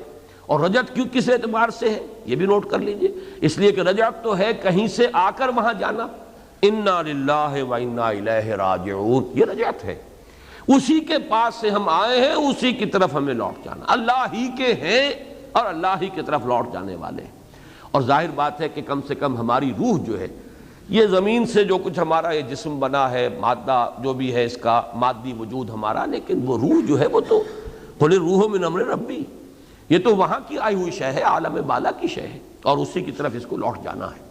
اس اعتبار سے پورے انسان کا لوٹ جانا یعنی مراد معاد آخرت۔ ایک یہ بھی ہے کہ اس کا مادہ، اس کا مرجع ہو سکتا ہے وہ ماء دافق، ہم اس پانی کو جس سے ہم نے وجود اسے بخشا، اسے لوٹانے پر بھی قادر ہیں۔ یہ چیز جو ہے اس اعتبار سے بڑی اہم ہے کہ جیسے کسی شے کے اندر ترقی ہو، تدریج ہو، اس کا جیسے آیا ہے کہ ہم نے آسمان و زمین پھیلا دیے ہیں اور پھر ایک وقت آئے گا کہ ہم اس کو لپیٹ لیں گے، اسی طریقے سے جیسے کہ آج تصور موجود ہے کہ بڑی بڑی گیلیکسیز جو ہیں گم ہو چکی ہیں اور اب وہ جو ہے بلیک سپاٹس رہ گئے ہیں کائنات کے اندر، وہ صرف دھبے رہ گئے ہیں کہ معلوم ہوا کہ یہ بڑی گیلیکسی تھی جو لپٹ گئی ہے۔ یوم نطوی السماء کطی السجل للکتب، اسی طریقے سے ہم اس پر قادر ہیں کہ یہ ایک سیل سے بنا تھا پھر اسے ایک سیل میں لے آئیں۔ اور یہ بات میں جب آج سوچ رہا تھا تو واقعہ یہ ہے کہ آج ہمارے سامنے یہ حقیقت بھی بہت منکشف ہو چکی ہے، جو کچھ میرے وجود میں ہے وہ ایک سیل میں موجود تھا۔ جینز، آباء و اجداد کے خواص اور ان کے جو بھی عادات و اطوار، کہاں کہاں سے جینز چلے آ رہے تھے، اسی کا تو ظہور ہوا ہے نا۔ جو میرا وجود ہے یہ اسی کا ظہور ہے، اسی کی ایکسٹینشن ہے، اسی کی توسیع ہے، اور پھر اس کو سمیٹ کر جیسے پوری گیلیکسی کو ایک نقطے پر لا کر مرتکز کیا جا سکتا ہے، جیسے تمام آسمانوں کو سمیٹا جا سکتا ہے، اسی طرح ہماری قدرت ہے یہ، ہم جب چاہیں اس انسان کا ایک خلاصہ ایک سیل کے اندر نکال لیں، اور یہی در حقیقت ہماری پھر دوبارہ پیدائش کی بنیاد بنے گی۔ ظاہر بات ہے کہ باقی یہ پورا جسم تو ڈسنٹیگریٹ ہو جائے گا، یہ تو مٹی میں مل کر مٹی ہو جائے گا، کہیں کوئی ایک ہی شے رہ جائے گی نا، کوئی ایک بیج، جیسے کہ پورا آم کا درخت ایک گٹھلی میں موجود ہے، وہ گٹھلی زمین پہ کہیں پڑی ہے، بارش ہوئی ہے، ذرا اس کی جڑ نیچے نکل آئی ہے، وہ درخت بن گیا ہے، تو وہ گٹھلی۔ اسی طرح چھوٹے سے چھوٹے بیج میں پورے درخت ہے۔ پورے انسان کی ریکریشن جو ہے، دوبارہ اس کی تخلیق، وہ بھی ہو سکتا ہے کوئی ایک ہی سیل ہو جسے اللہ تعالیٰ محفوظ کر کے رکھ لے اور اسی سے پھر اس کی دوبارہ جو ہے وہ تخلیق ہو جائے، گویا کہ ایک سیل سے ہمارا یہ پورا وجود، پھر اس پورے وجود کا ایک خلاصہ ایک سیل کے اندر آ سکتا ہے، اور وہی سیل ہے جو ذریعہ بن جائے گا پھر ہمارے دوبارہ تخلیق کا۔ انہ علی رجعہ لقادر، جہاں سے اس کا آغاز ہوا ہے ہم وہیں اس کو لوٹانے پر بھی پوری قدرت رکھتے ہیں کہ ایک ہی سیل کے اندر پھر اس کو بند کر دیں۔ میرا ذہن ابھی منتقل ہوا ہے، جیسے ہم محاورتاً کہتے ہیں کہ جن بوتل سے نکل آئے تو دوبارہ اس کو داخل کرنا جو ہے آسان کام نہیں ہے، نکالنا آسان ہے، لیکن یہ کہ اللہ تعالیٰ کے لیے اس پورے وجود کو پھر کسی ایک ذرے پر لا کر پھر اس کو اس طریقے سے اس کا خلاصہ نکال لینا قطعاً یعنی محال نہیں، مشکل نہیں۔ جیسے کہ آج تمہارے سامنے جو بھی بایولوجی کا علم ہے، جس حد تک وہ پہنچ گیا ہے، وہ تو ایک ہی سیل ہے، اور پھر یہ کہ جب وہ نر اور مادہ کی طرف سے ایک ایک سیل آ کر ملتے ہیں تو پھر وہ ایک ہی سیل بن جاتا ہے، اور جینز جو ہے اسی کے اندر سارے موجود، سب کچھ لکھا ہوا ہے اسی کے اندر، سب کچھ ایک ایک چیز جو ہے انگریوڈ ہے کہ اس کا کیا رنگ ہوگا، اس کی کیا خصائص ہوں گے، اس کی کیا صلاحیتیں ہوں گی، اس کا کیا مزاج ہوگا، اس کا کیا ایپٹیچیوڈ ہوگا، اس کے کیا رجحانات ہوں گے، سب کچھ جو ہے اس ایک سیل کے اندر موجود ہے۔ انہ علی رجعہ لقادر یوم تبلی السرائر، جس دن کے جانچے جائیں گے بھید۔ ابلا یبلی، جانچنا، پرکھنا، بلا یبلو اس کے معنی بھی یہی ہیں، اور ابلا یبلی اس کے معنی بھی ہے ابتلا، باب افتعال سے بھی آتا ہے، جانچنا، پرکھنا، امتحان میں ڈالنا۔ یوم تبلی السرائر، جس دن کے بھید جانچے جائیں گے، یہ جو کچھ کے سینوں کے صندوقوں کے اندر دفن ہیں وہ باتیں نکل آئیں گی۔ اس کا تعلق در حقیقت وہ سورہ انفطار کی اس آیت سے جڑتا ہے، وہ اذا القبور بعثرت، جبکہ یہ جو قبریں ہیں یہ تلپٹ کر دی جائیں گی اور ان میں جو کچھ ہے وہ نکل آئے گا۔ اسی طریقے سے وہ جو میں عرض کر چکا ہوں سورہ بنی اسرائیل کی ایک آیت کے حوالے سے، کل انسان الزمناہ طائرہ فی عنقہ ونخرج لہ یوم القیامۃ کتابا یلقاہ منشورا اقرأ کتابک کفی بنفسک الیوم علیک حسیبا۔ جو کچھ بھی ہم کر رہے ہیں اس کا ریکارڈ تو ہمارے اندر ہی کہیں ہے، جو ہو رہا ہے ہماری روح ہی میں، یا انوار جذب ہو رہے ہیں، ہمارے نیک اعمال ہیں تو اس کے انوار جذب ہو رہے ہیں۔ جیسے کہ ٹیپ پر آپ کو نظر نہیں آتا، لکھا تو جا رہا ہے، کوئی نشان تو بن رہے ہیں۔ وہ جو پہلے تو گراموفون ریکارڈ ہوتے تھے ان پر تو پھر بھی کچھ نظر آتا تھا، کچھ واڑی ترچھی، کچھ نشان پڑ رہے ہیں، ٹیپ پر کیا نظر آ رہا ہے، لیکن سب کچھ اس کے اندر مرتسم ہے۔ اسی طرح تمہاری اپنی ارواح پر سب کچھ جو ہے اثر انداز ہو رہا ہے، اگر کوئی نورانی افعال کیے ہیں تو ان کے انوار جذب ہو رہے ہیں، ظلمانی کردار ہے تو اس کی ظلمتیں جو چھا رہی ہیں، جیسے کہ حضور نے فرمایا انسان ایک گناہ کرتا ہے داغ پڑ جاتا ہے، اگر توبہ کرتا ہے تو صاف ہو جاتا ہے، نہیں کرتا توبہ اور پھر گناہ کرتا ہے پھر داغ، اور کرتا ہے پھر داغ، یہاں تک کہ پورا قلب سیاہ اور دل اس طرح بند ہو جاتا ہے۔ جب چیز بند ہو جاتی ہے پھر مہر کر دی جاتی ہے، فَطَبَعَ اللَّهُ عَلَىٰ قُلُوبِهِمْ، ختم اللہ علی قلوبہم، اللہ نے ان کے دلوں پر مہر لگا دی، جیسے کہ آ چکا ہے کلا بل ران علی قلوبہم ما کانوا یکسبون، ان کے دلوں پر زنگ لگ گیا ہے ان اعمال اور کرتوتوں کی وجہ سے جو یہ کرتے رہے۔ تو وہی معاملہ یہاں ہے، یوم، اب وہی تو ہے، اندر جو بھید ہیں وہی نکال لیے جائیں گے، تبلی السرائر۔ البتہ یہ کہ جیسے آپ کسی ایک ٹیپ کو ڈسائفر کر لیں، اس کو آپ منتقل کر لیں کاغذ کے اوپر، ایسے بھی آلات اب تو ہے، آپ بولتے جائیے اور چیز ٹائپ ہوتی چلی جائے گی، آپ کو ضرورت نہیں اپنی انگلیوں کو جو ہے وہ حرکت میں لانے کی، اور اس کے لیے وہ تو اب سارے کے سارے آلات۔ اسی لیے میں کہا کرتا ہوں کہ آج انسان کے لیے بہت آسان ہے، بعث بعد الموت کو ماننا بہت آسان ہو چکا ہے، اس بات کو ماننا کہ تمام اعمال کا ریکارڈ ہو سکتا ہے، ایک ایک حرف جو ہے وہ ریکارڈ کیا جا سکتا ہے، آج سے کوئی 100 برس پہلے انسان کے لیے اس کو تسلیم کرنا اتنا آسان نہیں تھا۔ ٹیپ ریکارڈرز ہیں، یہ آپ ویڈیو آڈیو فلم بن رہی ہیں، چھوٹے سے چھوٹا ٹیپ ریکارڈر ہے، پتہ ہی نہیں کہ لگا ہوا ہے، اور ساری آپ کی گفتگو جو ریکارڈ ہو رہی ہے۔ الا لدیہ رقیب عتید، وہ موجود ہے نگران کہ جو ایک ایک شے ریکارڈ کر رہا ہے۔ تو یوم تبلی السرائر، جس دن کے وہ اب جانچے جائیں گے، وہ بھید جو تمہارے سینوں میں دفن ہے، جو کچھ کر کے لائے ہو اس کا ریکارڈ تو اندر موجود ہے۔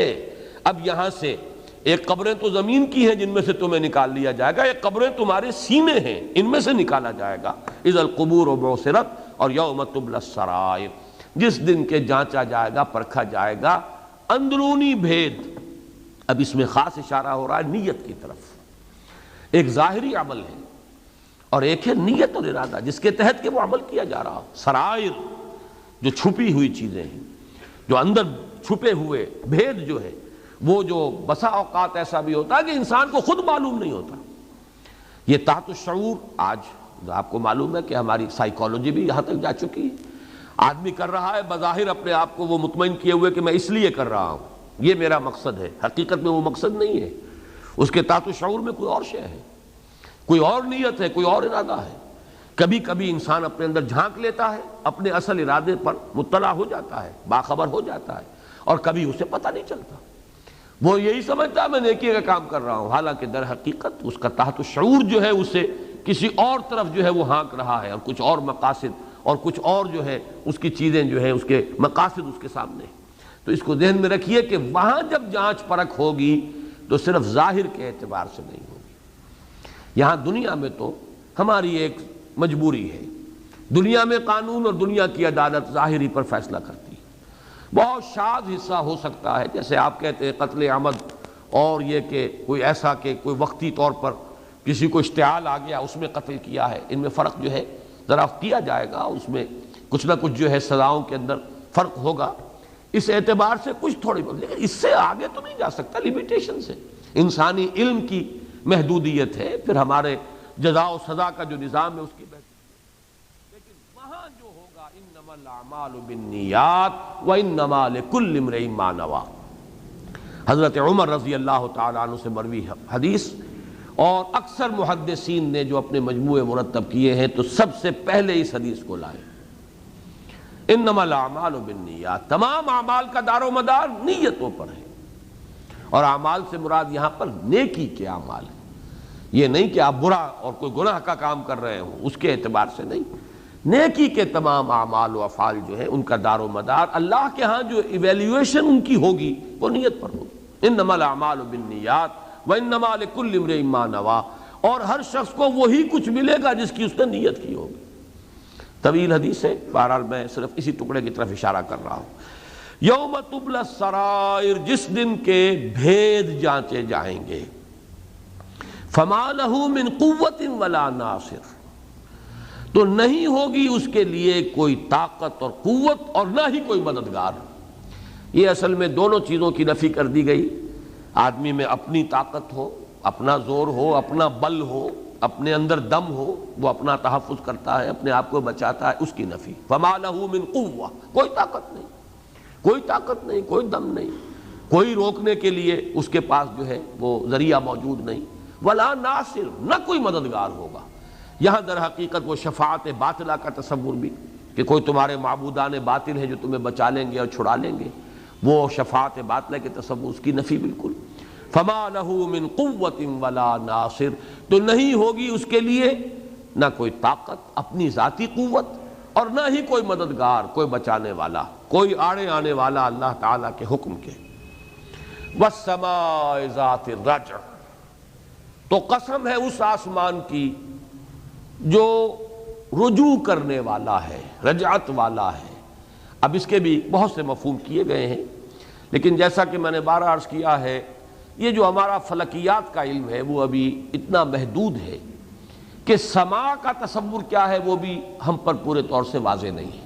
اس کے لیے ابھی ہمیں انتظار کرنا ہوگا کہ ہمارا علم جو ہے انسانی علم، یہ مجھے یقین ہے کہ ایک وقت آئے گا کہ محسوس ہوگا کہ واقعتاً یہ ہے وہ سما کا تصور جو قرآن نے دیا تھا، اور یہ 7 سماوات، 7 آسمانوں کا مفہوم یہ ہے جو آج ہم پر منکشف ہوا۔ لیکن یہ کہ تاحال ابھی ہم اس کا مفہوم معین کرنے سے قاصر ہیں۔ اب اس کی جو صفت ہے ذات الرجع، رجوع، لوٹنا، پلٹنا، اب ایک تو یہ کہ فلک کا تصور یہ تھا دنیا میں کہ گردش میں ہے، اور اس میں کوئی شک نہیں کہ جو اجرام فلکیاں ہیں وہ گردش میں ہے، سورج گردش میں ہے، چاند جو ہے گردش میں ہے۔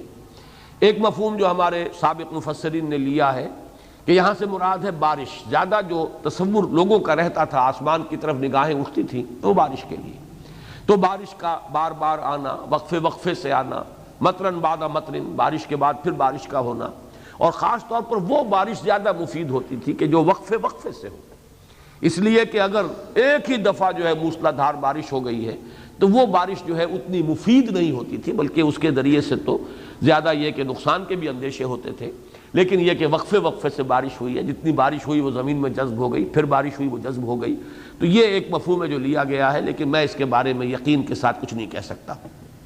وَالسَّمَاءِ ذَاتِ الرَّجْعِ وَالْأَرْضِ ذَاتِ الصَّدْعِ، اس کے حوالے سے اگر یہ کہ جو اگلی آیت ہے اس کے حوالے سے سمجھیں تو پھر وہ بات جو ہے ہمارے متقدمین جو ہے مفسرین کی کہ اس سے مراد بارش ہے، وقفے وقفے سے تھوڑی تھوڑی یعنی رکاوٹ کے بعد بارش کا ہونا، یہ مفہوم ہے ذات الرجع، تو یہ اس آیت کے ساتھ اس کا ربط جڑتا ہے۔ وَالْأَرْضِ ذَاتِ الصَّدْعِ، اور زمین جو پھٹنے والی ہے، زمین شق ہونے والی، زمین کا در حقیقت یہ جو اس کے مسام ہیں ان میں پانی جذب ہوتا ہے، اسی سے پانی اندر داخل ہوا، اور اندر جو بیج ڈورمنٹ پڑے ہوئے ہیں وہ پھر شق ہوتے ہیں اور 2 پتیاں نکلتی ہیں، تو زمین ہی کو چیرتی ہوئی پھاڑتی ہوئی وہ 2 پتیاں برآمد ہوتی ہیں۔ تو یہاں پہ آسمان اور زمین کے مابین یہ جو موافقت ہے، جیسے کہ فرمایا کان اور زمین کانتا رتقا ففتقناہما، دونوں بند تھے تو ہم نے دونوں کو کھول دیا۔ آسمان بند تھا بے ایمانی کہ بارش نہیں، بار بار نگاہ اٹھ رہی ہے، اور جو بھی کچھ جو بارانی جہاں کاشت ہوتی ہے اس کا آپ تصور کیجئے، ان کا تو سارا دار و مدار اسی پر ہے کہ بارش ہو جائے، تو وہ ہے آسمان گویا کہ بند تھا، کھل گیا، اس کا بند کھلا کہ اس میں پانی برسا اس سے، اور زمین کھل گئی، بند تھی، اس میں کوئی رویدگی نہیں تھی، کوئی آثار زندگی کے نہیں تھے، لیکن پانی برسا اور زندگی جو ہے اس کے آثار زمین میں سے وہ رویدگی وہ جو ہے نمودار ہو گئی۔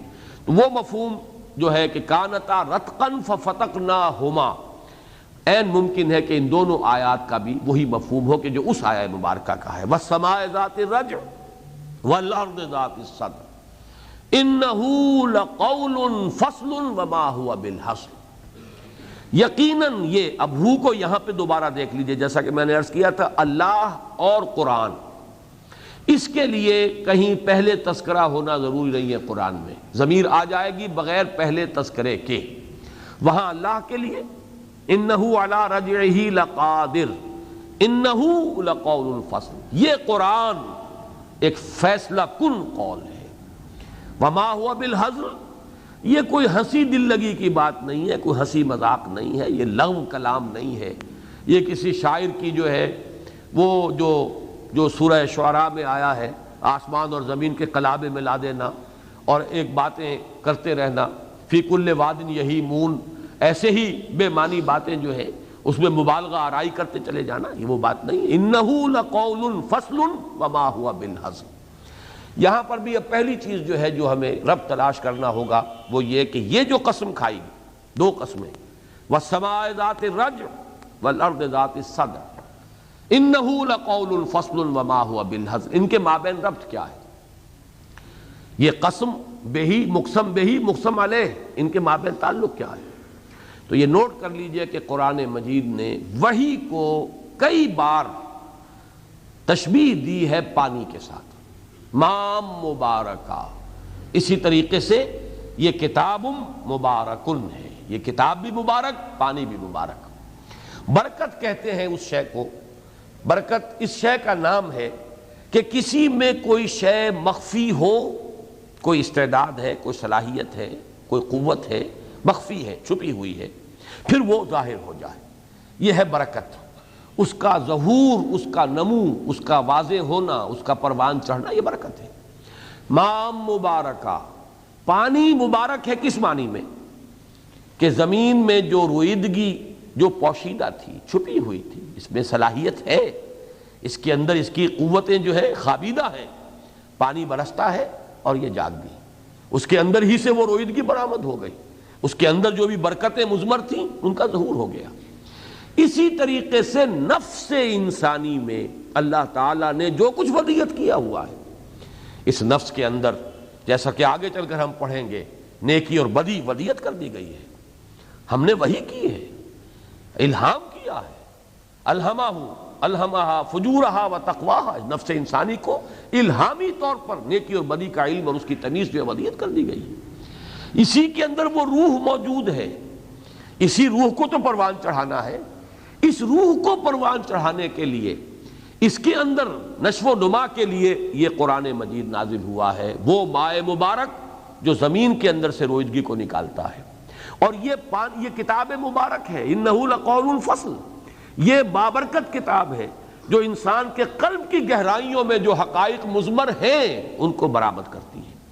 یعنی یوں سمجھیے کہ ایمان کے جو دو اجزاء ترکیبی بارہا مختلف مواقع پر بیان ہوئے ہیں، ایمان ایک ایسا نور ہے جو دو اجزاء سے مرکب ہے، نور فطرت، نور وحی۔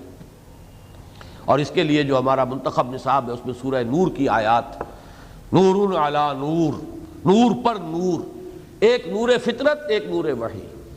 اندر ودیت ہے روح کے اندر اللہ تعالیٰ کے طرف سے، وہ معرفت بھی اپنی ودیت ہے اور محبت بھی موجود ہے روح انسانی کے اندر۔ بشنو از نئے چوں حکایت می کند وس جدائی ہا شکایت می کند، یہ روح جو ہے اس عالم خلق کی شے نہیں ہے، یہ عالم امر کی شے ہے، اس کا ادھر ہی ہے رجحان۔ یہ عالم وہ ملائے اعلیٰ کے ساتھ اپنا ربط اور اپنی نسبت چاہتی ہے، لیکن یہ کہ ہم نے اپنی ساری توجہ ہے زمین اور زمینی دلچسپیوں کے اوپر مرکوز کر رکھی ہے، لہذا یہ چیختی ہے، یہ چلاتی ہے، یہ شکایت کرتی ہے، یہ فریاد کرتی ہے۔ بشنو از نئے چوں حکایت می کند وس جدائی ہا شکایت می کند، اس سے تو اللہ تعالیٰ کا قرب درکار ہے۔ یہ جو اس کے لیے یہ بود اور ہجر کا وقت ہے، اس پر شاک گزرتا ہے۔ یہ جو کچھ ہے اندر مضمر ہے نور فطرت، اس کو اجاگر کرنے والا یہ نور وحی ہے۔ اس اعتبار سے والسماء ذات الرجع، وہاں جو بھی مراد لیا ہے مفسرین نے بارش، میں سمجھتا ہوں کہ صحیح، والسماء ذات الرجع والارض ذات الصدع، وہی پانی جب برستا ہے زمین کے اندر اس کی مخفی قوتیں جو ہیں وہ ظاہر ہوتی ہیں اور رویدگی، فصلیں لہلہانے لگتی ہیں۔ اسی طرح یہ قرآن ہے جو نازل ہوتا ہے قلب انسانی کے اوپر۔ اب یہ لفظ چونکہ میری زبان پر آ گیا ہے تو نوٹ کر لیجئے، قرآن اولاً نازل ہوا ہے قلب محمدی پر صلی اللہ علیہ وسلم، یہ ذہن میں رکھیے، ذہن محمدی پر نہیں۔ یہ قرآن حضور کے ان کانوں نے نہیں سنا ہے، یہ براہ راست طور پر نازل، فَإِنَّهُ نَزَّلَهُ عَلَىٰ قَلْبِكَ، نازل کیا ہے اس کو اے محمد آپ کے دل پر، قلب پر۔ اور وہی بات علامہ اقبال کی جو بارہا میں نے سنائی، جب تک ہمارے بھی دل پر نازل نہیں ہوگا، علم ہو سکتا ہے قرآن کا کہ ہمارا بہت بڑھ گیا ہو، ترجمہ ازبر ہو گیا ہو، اور اس قرآن اور تفسیروں کی تفسیریں آدمی رٹ لے، لیکن یہ کہ جب تک تیرے ضمیر پہ جب تک نہ ہو نزول کتاب، گرہ کشا ہے نہ راضی نہ صاحب کشاف، پوری تفسیر ابن کثیر پڑھ جائیے، پوری تفسیر کبیر پڑھ جائیے، معلومات کا خزانہ جمع ہو جائے گا۔ اس صندوق میں، اس کمپیوٹر میں بہت کچھ آپ فیڈ کر لیں گے، لیکن آپ کے وجود میں سے جو کچھ کے برآمد ہونا چاہیے وہ برآمد نہیں ہوگا۔ ایک انسان کو جس مقام پر اللہ نے پیدا فرمایا ہے اور اس کے اندر جو کچھ ودیعت کیا ہے، اس خزانے کا ظہور نہیں ہوگا جب تک کہ دل پر قرآن نازل نہ ہو۔ تیرے ضمیر پہ جب تک نہ ہو نزول کتاب، گرہ کشا ہے نہ راضی نہ صاحب کشاف۔ جس طرح زمین پر پانی برستا ہے تو اس کے اندر کی روئیدگی نکلتی ہے، سبزہ ہویدا ہوتا ہے، اسی طریقے سے قلب پر، اس لیے کہ قلب مسکن ہے روح کا، اس پر جب قرآن نازل ہوگا تبھی در حقیقت جو کچھ ہمارے وجود میں، جو کچھ اللہ نے ودیعت کیا ہے، جو علو ہے، جو بلندی ہے، جو اعلیٰ صفات ہیں، جو ہماری ہائر پوٹینشیلٹیز ہیں، وہ ظاہر نہیں ہو سکتی جب تک کہ دل پر نازل نہ ہو۔ وہ جو مولانا روم کا شعر ہے، علم را بر تن زنی مارے بود، علم را بر دل زنی یارے بود۔ یہ علم جب انسان کے دل پر وارد ہوتا ہے تو یہ دوست ہے، آپ کا شفیق ہے، آپ کے لیے ہدایت کا ذریعہ بنتا ہے، آپ کی سعادت کا ذریعہ بنتا ہے، فلاح کا ذریعہ بنتا ہے، اخروی کامیابی کا ذریعہ بنتا ہے۔ وہی علم اگر جسم کے اوپر اس کو وارد کیا جا رہا ہے، مادی نیتیں ہیں، مادی مراتب کا حصول ہے، شہرت درکار ہے، عزت درکار ہے دنیا کے اندر، یا کچھ تنخواہ جو ہے وہ مطلوب ہے، تو پھر وہی علم جو ہے مارے بود، وہ سانپ بن کر ڈسے گا۔ وہ علم جو ہے وہ آخرت میں کام آنے والی شے نہیں ہوگا بلکہ سانپ بن کر ڈسے گا۔ تو یہی قرآن مجید کا ان کا معاملہ بھی ہے۔ وہ جو اقبال نے کہا ہے کہ خود بدلتے نہیں قرآن کو بدل دیتے ہیں، ہوئے کس درجہ فقیہان حرم بے توفیق۔ علم اگر ہے دماغ میں، اس کمپیوٹر میں بہت کچھ فیڈ کر دیا گیا ہے ڈیٹا قرآن کے بارے میں، دل پر نازل نہیں ہوا، معلوم یہ ہوا کہ پھر اس قرآن کا بھی جو ہے انسان اس کو تختہ مشق بنا لے گا، اس کی تعویلیں کرے گا، دور ازکار تعویلیں، اس کی آیات کو بیچ کر کھائے گا۔ جو فرمایا وَلَا تَشْتَرُوا بِآيَاتِي ثَمَنًا قَلِيلًا، میری آیات کو بڑی حقیر سی قیمت کے عوض فروخت نہ کرو، وہ سارا کچھ ہوگا۔ تو یہ ربط ہے وَالسَّمَاءِ ذَاتِ الرَّجْعِ وَالْأَرْضِ ذَاتِ الصَّدْعِ۔ یہ مائے مبارک جو کچھ کرتا ہے اس زمین میں سے اس کی روئیدگی برآمد کرنے کے لیے، وہی یہ قرآن کرتا ہے جو انسان کے اندر ودیعت شدہ ہیں، جو اس کی صلاحیتیں، ان کو برآمد کرنے کے لیے۔ لیکن یہاں اس کے ایک اور پہلو کی طرف توجہ دلائی، انہو لقول فصل، یہ فیصلہ کن بات ہے، وما ہوا بالہزل، یہ کوئی ہنسی دل لگی والی بات نہیں ہے۔ اس سے مراد کیا ہے؟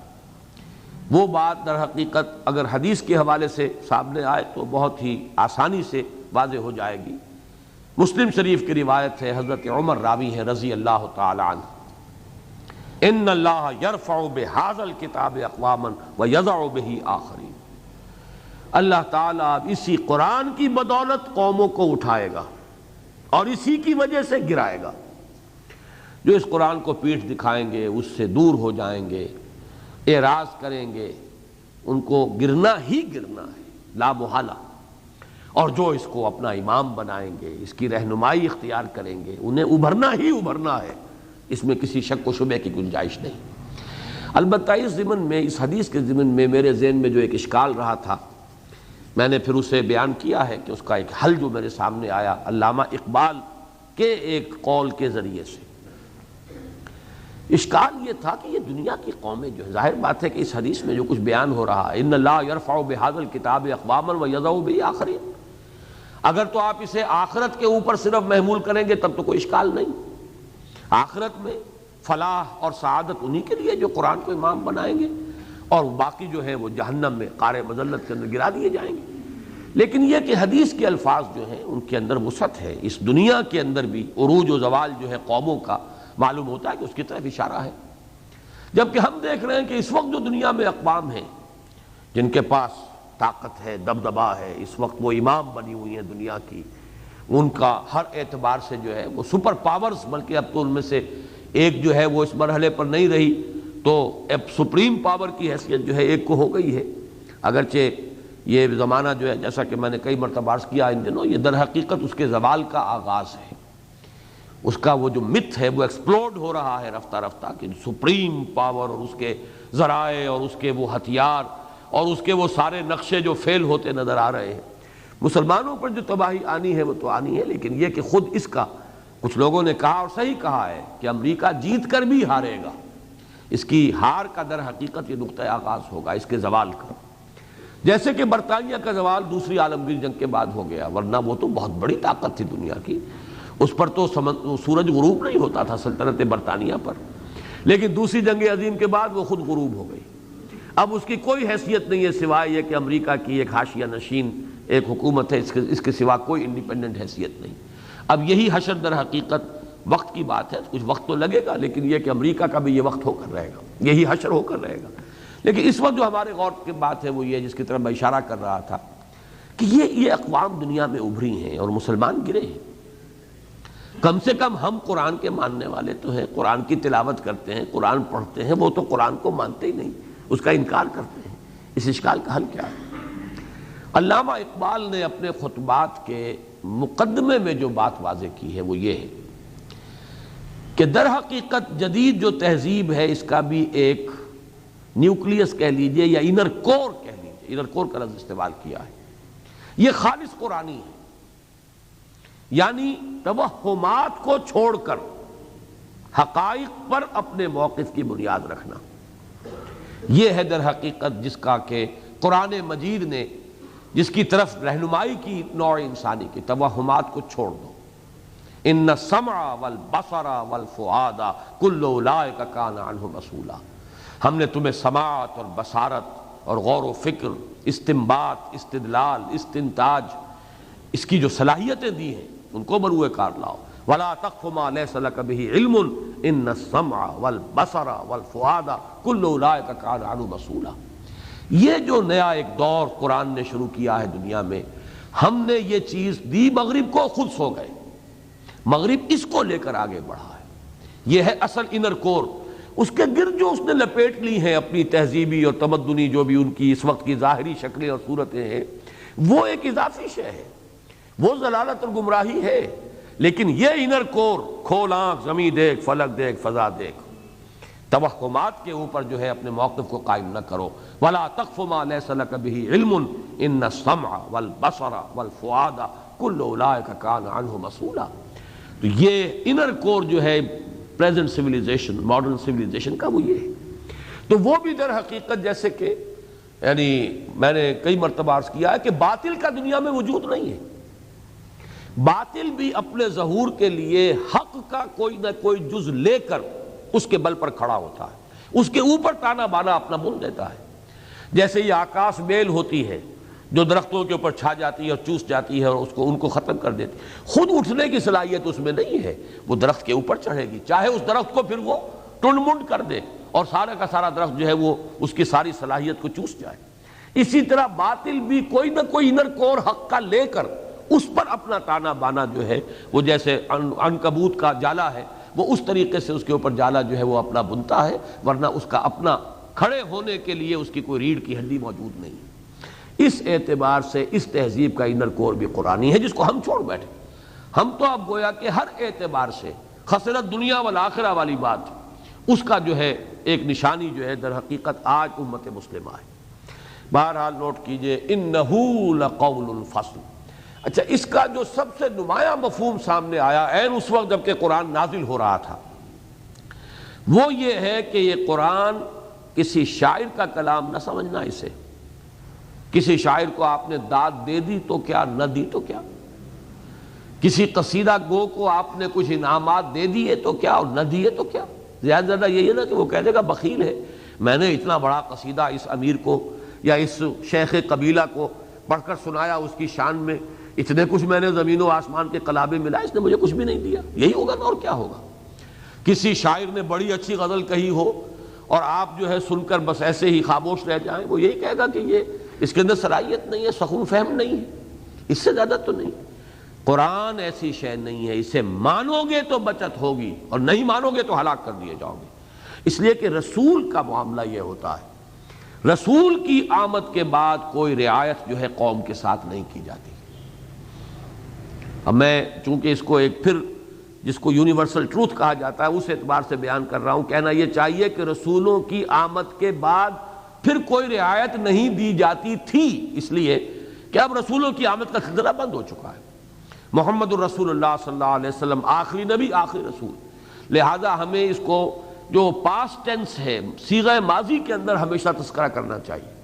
اللہ کی یہ سنت ثابتہ رہی ہے کہ جب بھی اس نے کبھی رسول بھیجا، اگر قوم نے رسول کی بات کو رد کر دیا تو پھر قوم ہلاک کر دی گئی، کوئی رعایت نہیں، اس لیے کہ اب حق جو ہے وہ برہن ہو گیا، واضح ہو گیا، کسی شک و شبے کی گنجائش نہیں رہی۔ ان کی شخصیت ہر شک و شبے سے بالا تر، ان کا کردار بے داغ، لہذا ان کی طرف سے جب حق بیان کر دیا جائے اور اتمام حجت ہو جائے، اب کسی رعایت کی مستحق قوم نہیں رہی۔ قوم نوح ہلاک کی گئی، قوم ہود ہلاک کی گئی، قوم صالح ہلاک کر دی گئی، قوم لوط ہلاک کر دی گئی، قوم شعیب ہلاک کر دی گئی، یہ سب کے سب ہلاک کی۔ اس اعتبار سے یہ گویا کہ قریش کو یہ تنبیہ کی جا رہی، انَّهُ لَقَوْلٌ فَصْلٌ وَمَا هُوَ بِالْهَزْلِ، اس قرآن کو کسی شاعر کا کلام، کوئی ہنسی دل لگی کی بات، کوئی لغو یہ نہ سمجھو، بلکہ یہ قول فصل ہے، فیصلہ کن ہے، وما ہوا بالحزل۔ یہی مضمون قرآن مجید میں چونکہ جو اہم مضامین ہیں وہ 2 مرتبہ ضرور آتے ہیں، بہت ہی پرجلال انداز میں سورہ بنی اسرائیل کے اختتام پر یہ مضمون آیا ہے، وَبِالْحَقِّ أَنزَلْنَاهُ وَبِالْحَقِّ نَزَلَ، اس قرآن کو ہم نے حق کے ساتھ نازل کیا ہے اور یہ حق کے ساتھ نازل ہوا ہے۔ حق یہاں پر بھی بمانی فیصلہ کن، یہ نہیں ہے کہ قرآن آئے اور کوئی نتیجہ نہ نکلے، نہ مانے تب بھی کوئی نتیجہ نہیں، مان لے تب بھی کوئی نتیجہ نہیں۔ وَبِالْحَقِّ أَنزَلْنَاهُ وَبِالْحَقِّ نَزَلَ وَمَا أَرْسَلْنَاكَ إِلَّا مُبَشِّرًا وَنَذِيرًا وَقُرْآنًا فَرَقْنَاهُ لِتَقْرَأَهُ عَلَى النَّاسِ عَلَى مُكْثٍ وَنَزَّلْنَاهُ تَنزِيلًا۔ وہی مضمون یہاں ہے، وَالسَّمَاءِ ذَاتِ الرَّجْعِ وَالْأَرْضِ ذَاتِ الصَّدْعِ إِنَّهُ لَقَوْلٌ فَصْلٌ وَمَا هُوَ بِالْهَزْلِ انہم یکیدون کیدا وَأَکِیدُ کیدا۔ اے نبی صلی اللہ علیہ وسلم اور اے مسلمانوں، یہ لوگ بھی اپنی سی چالیں چل رہے ہیں اور میں بھی اپنی چال چل رہا ہوں۔ یہ بہت اہم مضمون ہے، اس سے تعلق جڑے گا سابقہ صورت کے ساتھ بہت گہرائی کے ساتھ۔ اس صورت کا مرکزی مضمون کیا تھا؟ تعذیب المسلمین، اس درجے تک کہ اہل ایمان کو زندہ کھائیوں کے اندر آگ بھر کر اس میں زندہ جلا دیا گیا، یہ آخری حد ہے۔ یہ ہوا، قتل اصحاب الاخدود النار ذات الوقود اذ هم علیہا قعود وهم علی ما یفعلون بالمؤمنین شہود۔ وہاں بھی جیسا کہ میں عرض کر چکا ہوں پچھلے ہفتے، اصل میں آئینہ دکھایا جا رہا ہے مسلمانوں کو اور مکے کے وہ کفار کہ جو مسلمانوں کو ستا رہے تھے۔ بلال تم بھی دیکھ لو، مصعب تم بھی دیکھ لو، خباب تم بھی دیکھ لو، یہ ہمیشہ سے ہوتا آیا ہے۔ ہماری راہ میں جو آئے ہیں ان کو آزمایا گیا ہے، ان پر سختیاں آئی ہیں۔ احسب الناس ان یترکوا ان یقولوا آمنا وهم لا یفتنون وَلَقَدْ فَتَنَّا الَّذِينَ مِن قَبْلِهِمْ فَلَيَعْلَمَنَّ اللَّهُ الَّذِينَ صَدَقُوا وَلَيَعْلَمَنَّ الْكَاذِبِينَ۔ کیا لوگوں نے یہ سمجھا تھا کہ محض یہ کہنے سے کہ ہم ایمان لے آئے وہ چھوٹ جائیں گے اور انہیں آزمایا نہ جائے گا، پرکھا نہ جائے گا، ٹھوک بجا کر دیکھا نہ جائے گا؟ ہماری تو سنت ثابتہ یہ رہی ہے، مستقل ہمارا قانون یہ رہا ہے کہ ہم آزماتے ہیں ہمیشہ جو بھی ایمان کا دعویٰ کریں، اور ہم کھول دیتے ہیں کہ کون واقعتاً سچ مچ اپنے ایمان میں سچے ہیں اور کون لوگ جھوٹ موٹ کے مومن بن گئے۔ فَلَيَعْلَمَنَّ اللَّهُ الَّذِينَ صَدَقُوا وَلَيَعْلَمَنَّ الْكَاذِبِينَ۔ لیکن دوسری طرف اے ابو جہل تم بھی دیکھ لو، اور اے امیہ ابن خلف تم بھی دیکھ لو، اے عقبہ ابن ابی معیط تم بھی دیکھ لو، جو حشر پھر ہوتا ہے وہ یہ ہے کہ اللہ تعالیٰ کی پکڑ آتی ہے۔ اب حسب الذین یعملون السیئات ان یسبقونا ساء ما یحکمون۔ کیا وہ لوگ جو یہ تکلیفیں پہنچا رہے ہیں، ایذائیں پہنچا رہے ہیں ہمارے مومن بندوں کو، کیا انہوں نے یہ سمجھا ہے کہ وہ ہماری پکڑ سے بچ نکلیں گے؟ بہت بری رائے ہے، غلط رائے ہے جو انہوں نے قائم کی ہے۔ ان بطش ربک لشدید، تیرے رب کی پکڑ بڑی سخت ہے، جب شکنجے میں یہ کسے جائیں گے تو ان کے ہوش میں ٹھکانے آ جائیں گے۔ ہاں ابھی ہم نے مہلت دی ہوئی ہے، ابھی ہمارا اذن ہے ابو جہل کو کہ وہ ستا لے تمہیں جس طرح چاہے، اور اے محمد صلی اللہ علیہ وسلم ہم نے ان مکے والوں کو چھوٹ دے رکھی ہے کہ آپ کو بھی جس طرح چاہے ستا لیں۔ یہ نقطہ میں نے بارہا بیان کیا ہے، یہ مجھے پہلی مرتبہ یہ نقطہ ملا تھا مولانا مناظر حسن گیلانی رحمۃ اللہ علیہ کی کتاب ہے النبی الخاتم۔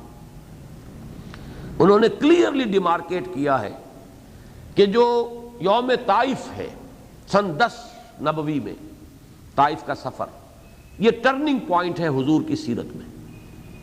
اس سے پہلے اللہ تعالیٰ نے اپنے نبی کو گویا کہ کفار کے حوالے کیا ہوا تھا، جس طرح چاہیں ستا لیں، جس طرح چاہیں انہیں آزما لیں۔ امتحان لے لو ہمارے نبی کا، اس کے صبر کا، اس کے ثبات کا، اس کی استقامت کا، اس کے استقلال کا، اس کے حوصلے کا، لے لو امتحان۔ ہم آڑے نہیں آئیں گے، ہم تمہارا ہاتھ سل نہیں کریں گے، ہم تمہارے راستے میں رکاوٹ نہیں بنیں گے، آزما لو۔ البتہ پھر وہ جو یوم طائف کی جو فریاد ہے حضور کی زبان پر جو آئی ہے، اللہم الیک اشکو ضعف قوتی وقلت حیلتی وہوانی علی الناس، اے اللہ تیری جناب میں فریاد لے کر آیا ہوں اپنی قوت کی کمی کا، اپنے وسائل کی کمی کا، اور یہ جو لوگوں میں رسوائی ہو رہی ہے، بے عزتی ہو رہی ہے۔ اس لیے کہ یوم طائف کا نقشہ تو اگر ہم چشم تصور سے دیکھیں تو رونگٹے کھڑے ہو جائیں۔ اللہ کا نبی سید الاولین والآخرین، محبوب رب العالمین، اور طائف کی گلیاں، اور نقشہ وہ ہے جیسے یہاں کوئی آپ کی گلیوں میں کبھی کوئی مجذوب یا دیوانہ قسم کا آ جائے اور بچے جو ہیں وہ تالیاں بھی بجا رہے ہیں اور پتھر بھی مار رہے ہیں، یہ نقشہ ہے عالم واقعہ میں۔ ساتھ بھی صرف حضرت زید تھے، زید ابن حارثہ، وہ ایک طرف سے آڑ بنتے تھے تو دوسری طرف سے پتھر آ رہے ہیں، ادھر سے بچاتے تھے حضور کو تو ادھر سے پتھر آ رہے ہیں۔ پائے مبارک لہو لہان۔ اس وقت وہ جب فریاد زبان پر آئی ہے اور پھر فرشتہ بھیجا گیا ہے کہ آپ چاہیں تو یہ ملک الجبال حاضر ہے، حکم دیجئے، اگر آپ چاہیں تو ان دونوں پہاڑوں کو جن کے مابین یہ طائف کی وادی ہے انہیں ٹکرا دیا جائے، سرما بنا دیا جائے گا۔ آپ نے فرمایا نہیں، کیا عجب کہ اللہ تعالیٰ ان کی آئندہ نسلوں کو ہدایت دے۔ لیکن یہ کہ اس کے بعد سے پروٹیکشن ملی ہے محمد الرسول اللہ صلی اللہ علیہ وسلم۔ اصل میں ابو جہل کے بھی 2 واقعات آتے ہیں سیرت میں۔ اب ظاہر بات ہے سیرت اس طور سے ریکارڈڈ نہیں ہے کہ کون سا واقعہ کس سن کا ہے، واقعات ہیں جمع ہو گئے، خاص طور پہ مکی دور میں۔ مدنی دور میں آ کر تو آپ کو سن وار واقعات مل جاتے ہیں، لیکن جو مکی دور ہے اس میں اس طریقے سے جو اس کا کرونالوجیکل آرڈر ہے وہ واضح نہیں ہے۔ 2 واقعات آتے ہیں۔ ایسا بھی ہے کہ ابو جہل نے حضور کی گردن مبارک میں اپنی چادر کو بل دے کر پھندا بنا کر ڈالا ہے اور کھینچا ہے، جس سے آنکھیں ابل گئی۔ لیکن ایک واقعہ یہ بھی آتا ہے کہ ایک موقع پر وہ آگے بڑھا ہے حضور کے خلاف گستاخی کرنے کو اور دست درازی کرنے کو، اور پھر یہ کہ ایک دم پیچھے ہٹ کے ڈر کر پیچھے ہٹ گیا۔ لوگوں نے پوچھا کیا ہوا تمہیں؟ اس کی چوپال تو تھی، ہمیشہ آباد رہتی تھی، بہت سے لوگ اس کے حوارین بیٹھے رہتے تھے، چلا تھا بڑے وہ وثوق کے ساتھ اور بڑے اعتماد کے ساتھ کہ آج میں ان کے ساتھ جو ہے کچھ اور زیادتی کروں، لیکن وہ ڈر کر پیچھے ہٹا۔ پوچھا گیا کیا تھا؟ اس نے کہا میں نے اپنے اور محمد کے مابین آگ کی ایک خندق دیکھی ہے جس میں پروں والی کوئی مخلوق تھی اور مجھ پر جھپٹ پڑنا چاہتی تھی۔ یہ واقعہ جو ہے یہ در حقیقت قرآن مجید کی ان آیات کی شرح میں آئے گا جو آگے چل کے سورہ علق میں آنے والی ہیں۔ فَلْيَدْعُ نَادِيَهُ سَنَدُ الزَّبَانِيَةِ، بلا لے یہ اپنی مجلس والوں کو، ہم بھی جہنم کے فرشتوں کو بلا لیں گے۔ تو معلوم یہ ہوتا ہے وہ آگ کی خندق اور اس میں پروں والی مخلوق، اور وہ مجھ پر ٹوٹ پڑنے کو تیار تھے کہ جیسے میری تکہ بوٹی کر دیں گے، تو وہ ڈر کر پیچھے ہٹائے۔ تو یہ نقشہ جو حل کیا گیا۔ معلوم ایسا ہوتا ہے کہ یہ واقعہ سن 10 کے بعد کا ہے جبکہ پروٹیکشن ہو گئی۔ وہی اس کے بعد وہ واقعات بھی ہیں کہ حضور یعنی سفر ہجرت پر روانہ ہوئے ہیں اور کوئی دیکھ بھی نہیں سکا، گھر سے نکلے ہیں اور وہ نہیں دیکھ سکے، اور آپ غار میں ہیں اور وہاں بھی حالانکہ پہنچ گئے غار کے دہانے کے اوپر، لیکن اللہ تعالیٰ نے وہاں بھی بچایا ہے۔ سراقہ ابن مالک کے جو گھوڑے کے پاؤں ہیں اگلے، وہ 2 مرتبہ جو ہیں وہ ریت کے اندر دھس گئے۔ تو ایک اسپیشل پروٹیکشن سن 10 کے بعد اللہ کی طرف سے محمد الرسول اللہ کو ملی ہے صلی اللہ علیہ وسلم۔ لیکن واقعہ طائف سے قبل تک گویا کہ اللہ نے حوالے کیے ہوا تھا. اسی لیے الفاظ اس دعا میں یہ لا من تکلونی اللہم الیک اشکو ضعف قوتی وقلت حیلتی وہوانی علی الناس الی من تکلونی. مجھے کس کے حوالے کر دیا ہے؟ کیا دشمن کے حوالے کر دیا ہے؟ یہ الفاظ ہے اس کے. بہرحال یہ نوٹ کر لیجئے کہ یہاں وہ مضمون آ رہا ہے. اس کیفیت میں ظاہر بات ہے کہ کبھی تقاضا دل میں پیدا ہوتا ہے. میرے پاس کوئی ثبوت نہیں ہے، اس کے لیے کوئی شواہد نہیں ہے کہ حضور کے دل میں بھی یہ بات آئی ہو، یعنی سیرت کی روایات کے حوالے سے.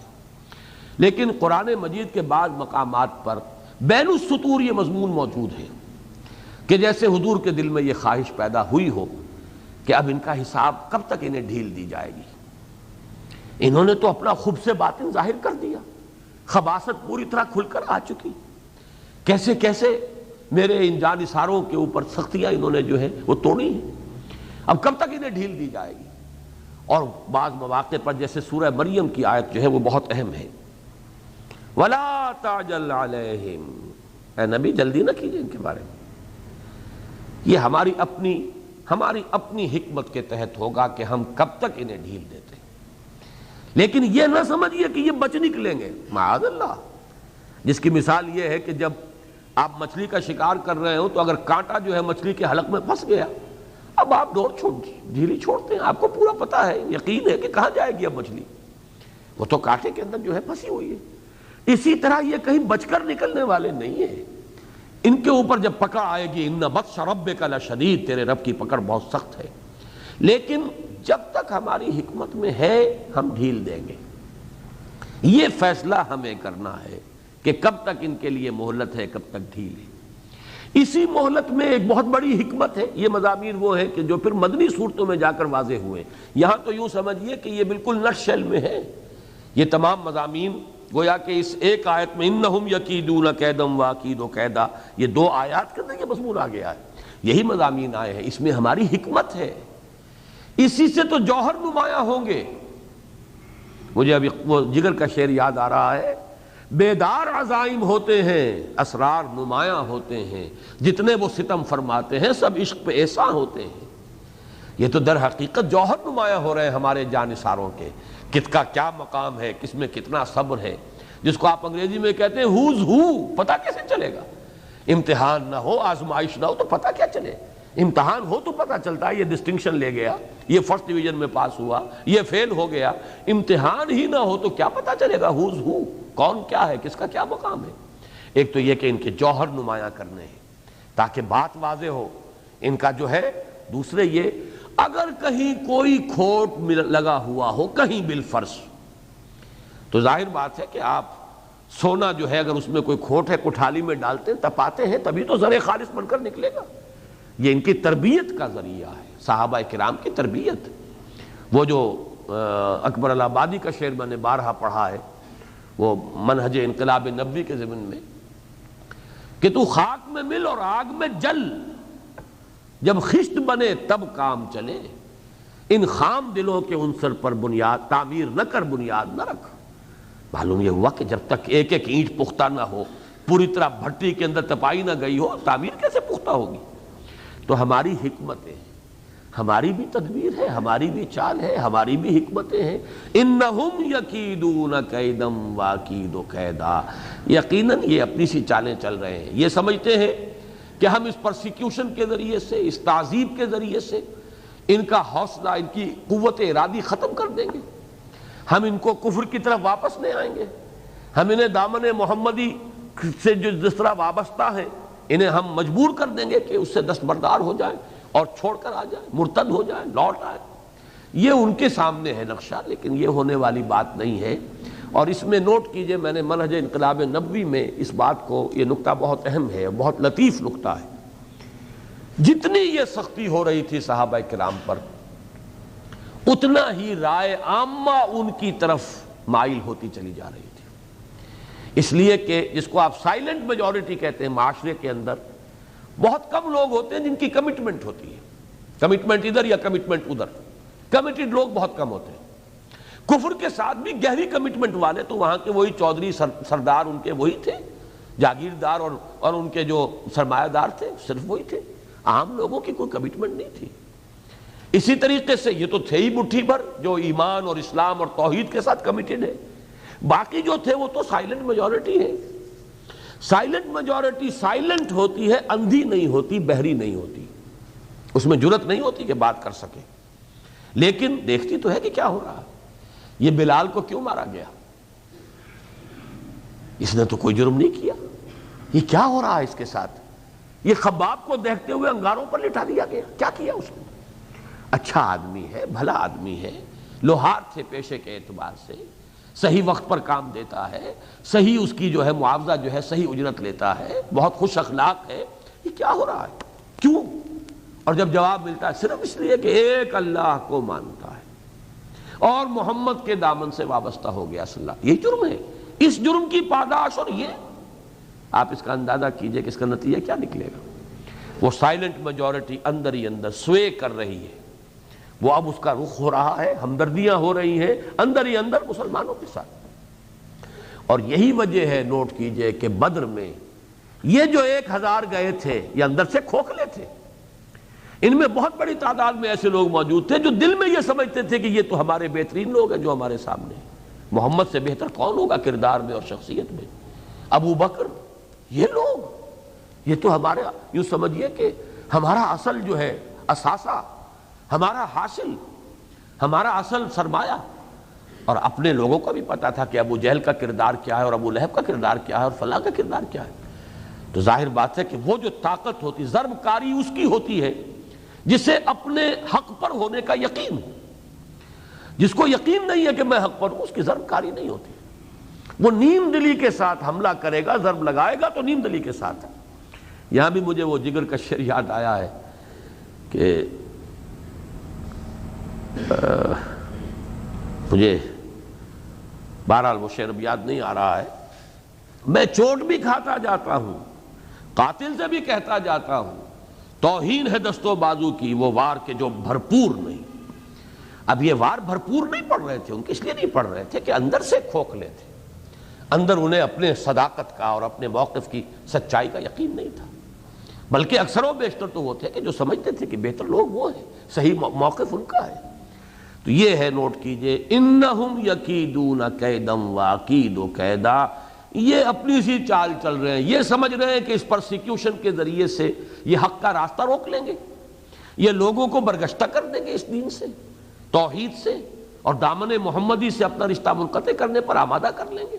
نہیں، ہماری اپنی چال ہے، ہماری اپنی حکمتیں ہیں، ہم بھی اپنی تدبیر جو ہے اس پر عمل کر رہے ہیں، اسی سے ان کا جو ہے اصل جوہر نمایاں ہو رہا ہے۔ بیدار عزائم ہوتے ہیں، اسرار نمایاں ہوتے ہیں، جتنے وہ ستم فرماتے ہیں سب عشق پہ احسان ہوتے ہیں۔ یہ تو احسان ہو رہا ہے ان پر، ان کے اندر اور پختگی آ رہی ہے، وہ گویا کہ زر خالص بن کر اس کوٹھالی میں سے نکلیں گے۔ فَمَهِّلِ الْكَافِرِينَ أَمْهِلْهُمْ رُوَيْدًا، اس آیت پر ذرا اس اعتبار سے غور کیجئے، ایک ہی مادے سے دو ابواب سے فعل امر آ رہا ہے دہرا کر۔ محل، محل کے معنی مہلت، ہم اردو میں بھی بولتے ہیں مہلت، محل اصل تو وہی ہے، میم ہا اور لام۔ مہلت دیجئے ان کو، فَمَحِّلِ الْكَافِرِينَ، اے محمد صلی اللہ علیہ وسلم مہلت دیجئے ان کافروں کو، امہلہم، مہلت دیجئے ان کو، رویدہ، تھوڑی سی، تھوڑی دیر کے لیے۔ اس میں جو زور میں نے اس قدر دیا، کیوں دیا؟ کہ محسوس ہو کہ یہ دو مرتبہ اس فعل کو لا کر فعل امر کو فَمَحِّلِ الْكَافِرِينَ أَمْهِلْهُمْ رُوَيْدًا، اس سے واقعتاً اندازہ ہوتا ہے کہ چاہے حضور صلی اللہ علیہ وسلم کے قلب مبارک میں وہ بات نہ آئی ہو، تاہم مسلمانوں کے دل میں آئی ہو۔ بہت سی باتیں قرآن مجید میں حضور سے مخاطب ہو کر اصلاً مسلمانوں سے کہی جاتی ہیں، یہ تو ایک متفق علیہ بات ہے، لیکن یہ کہ اس کے پس منظر میں، اس کے بین السطور یہ موجود ہے کہ وہ تعذیب المسلمین، وہ سختیاں جو مسلمانوں کے اوپر جو ہیں وہ توڑی جا رہی تھی، وہ مصائب کے پہاڑ جو ان کے اوپر آ گئے تھے، اس میں ان کے دل میں یہ بات پیدا ہو رہی تھی کہ اب ان کا حساب چکا دیا جانا چاہیے، ان کا خبث باطن ظاہر ہو چکا ہے۔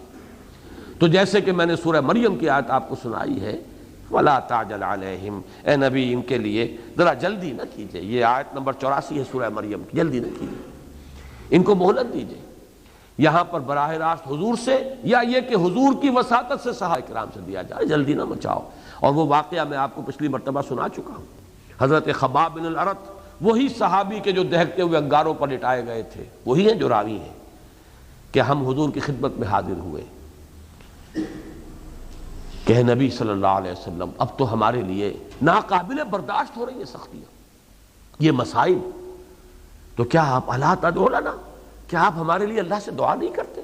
اللہ کی طرف سے نصرت آئے، مدد آئے، ان پر عذاب آئے، ان کے ہاتھ جو ہے ٹوٹے۔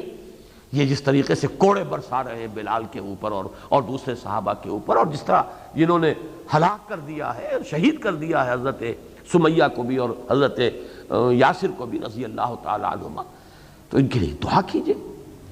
تو اس پر آپ نے اظہار ناراضگی فرمایا۔ الفاظ یہ ہیں کہ آپ اس وقت اپنی ایک چادر کا تکیہ بنا کر اور خانہ کعبہ کی ایک دیوار کے سائے میں آرام فرما رہے تھے۔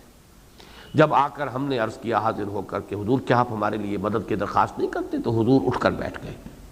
آپ کے چہرے پر ناراضگی کے آثار ظاہر ہوئے۔ آپ نے فرمایا خدا کی قسم تم بہت جلدی مچا رہے ہو، تم سے پہلے جو لوگ آئے ہیں اس کوچے میں، اس وادی میں، ایمان کی وادی میں، ان کے ساتھ تو اس سے کہیں زیادہ سخت سلوک ہوا۔ ایسا بھی ہوتا تھا کہ زمین میں گڑھا کھود کر کسی شخص کو لا کر آدھا دھڑ اس کا جو ہے گاڑ دیا جاتا تھا، اور پھر سر پر آرا رکھ کر چیرنا شروع کرتے تھے اور پورے جسم کو دو حصوں میں بانٹتے تھے۔ ایسا بھی ہوتا تھا کہ لوہے کے کنگھوں سے ہڈیوں کے اوپر سے گوشت جو ہے کھرچ لیا جاتا تھا، اور ایسا بھی ہوتا تھا کہ آگ کی کھائیاں اور خندقیں جلا کر اور ان کے اندر ان کو زندہ جلا دیا جاتا۔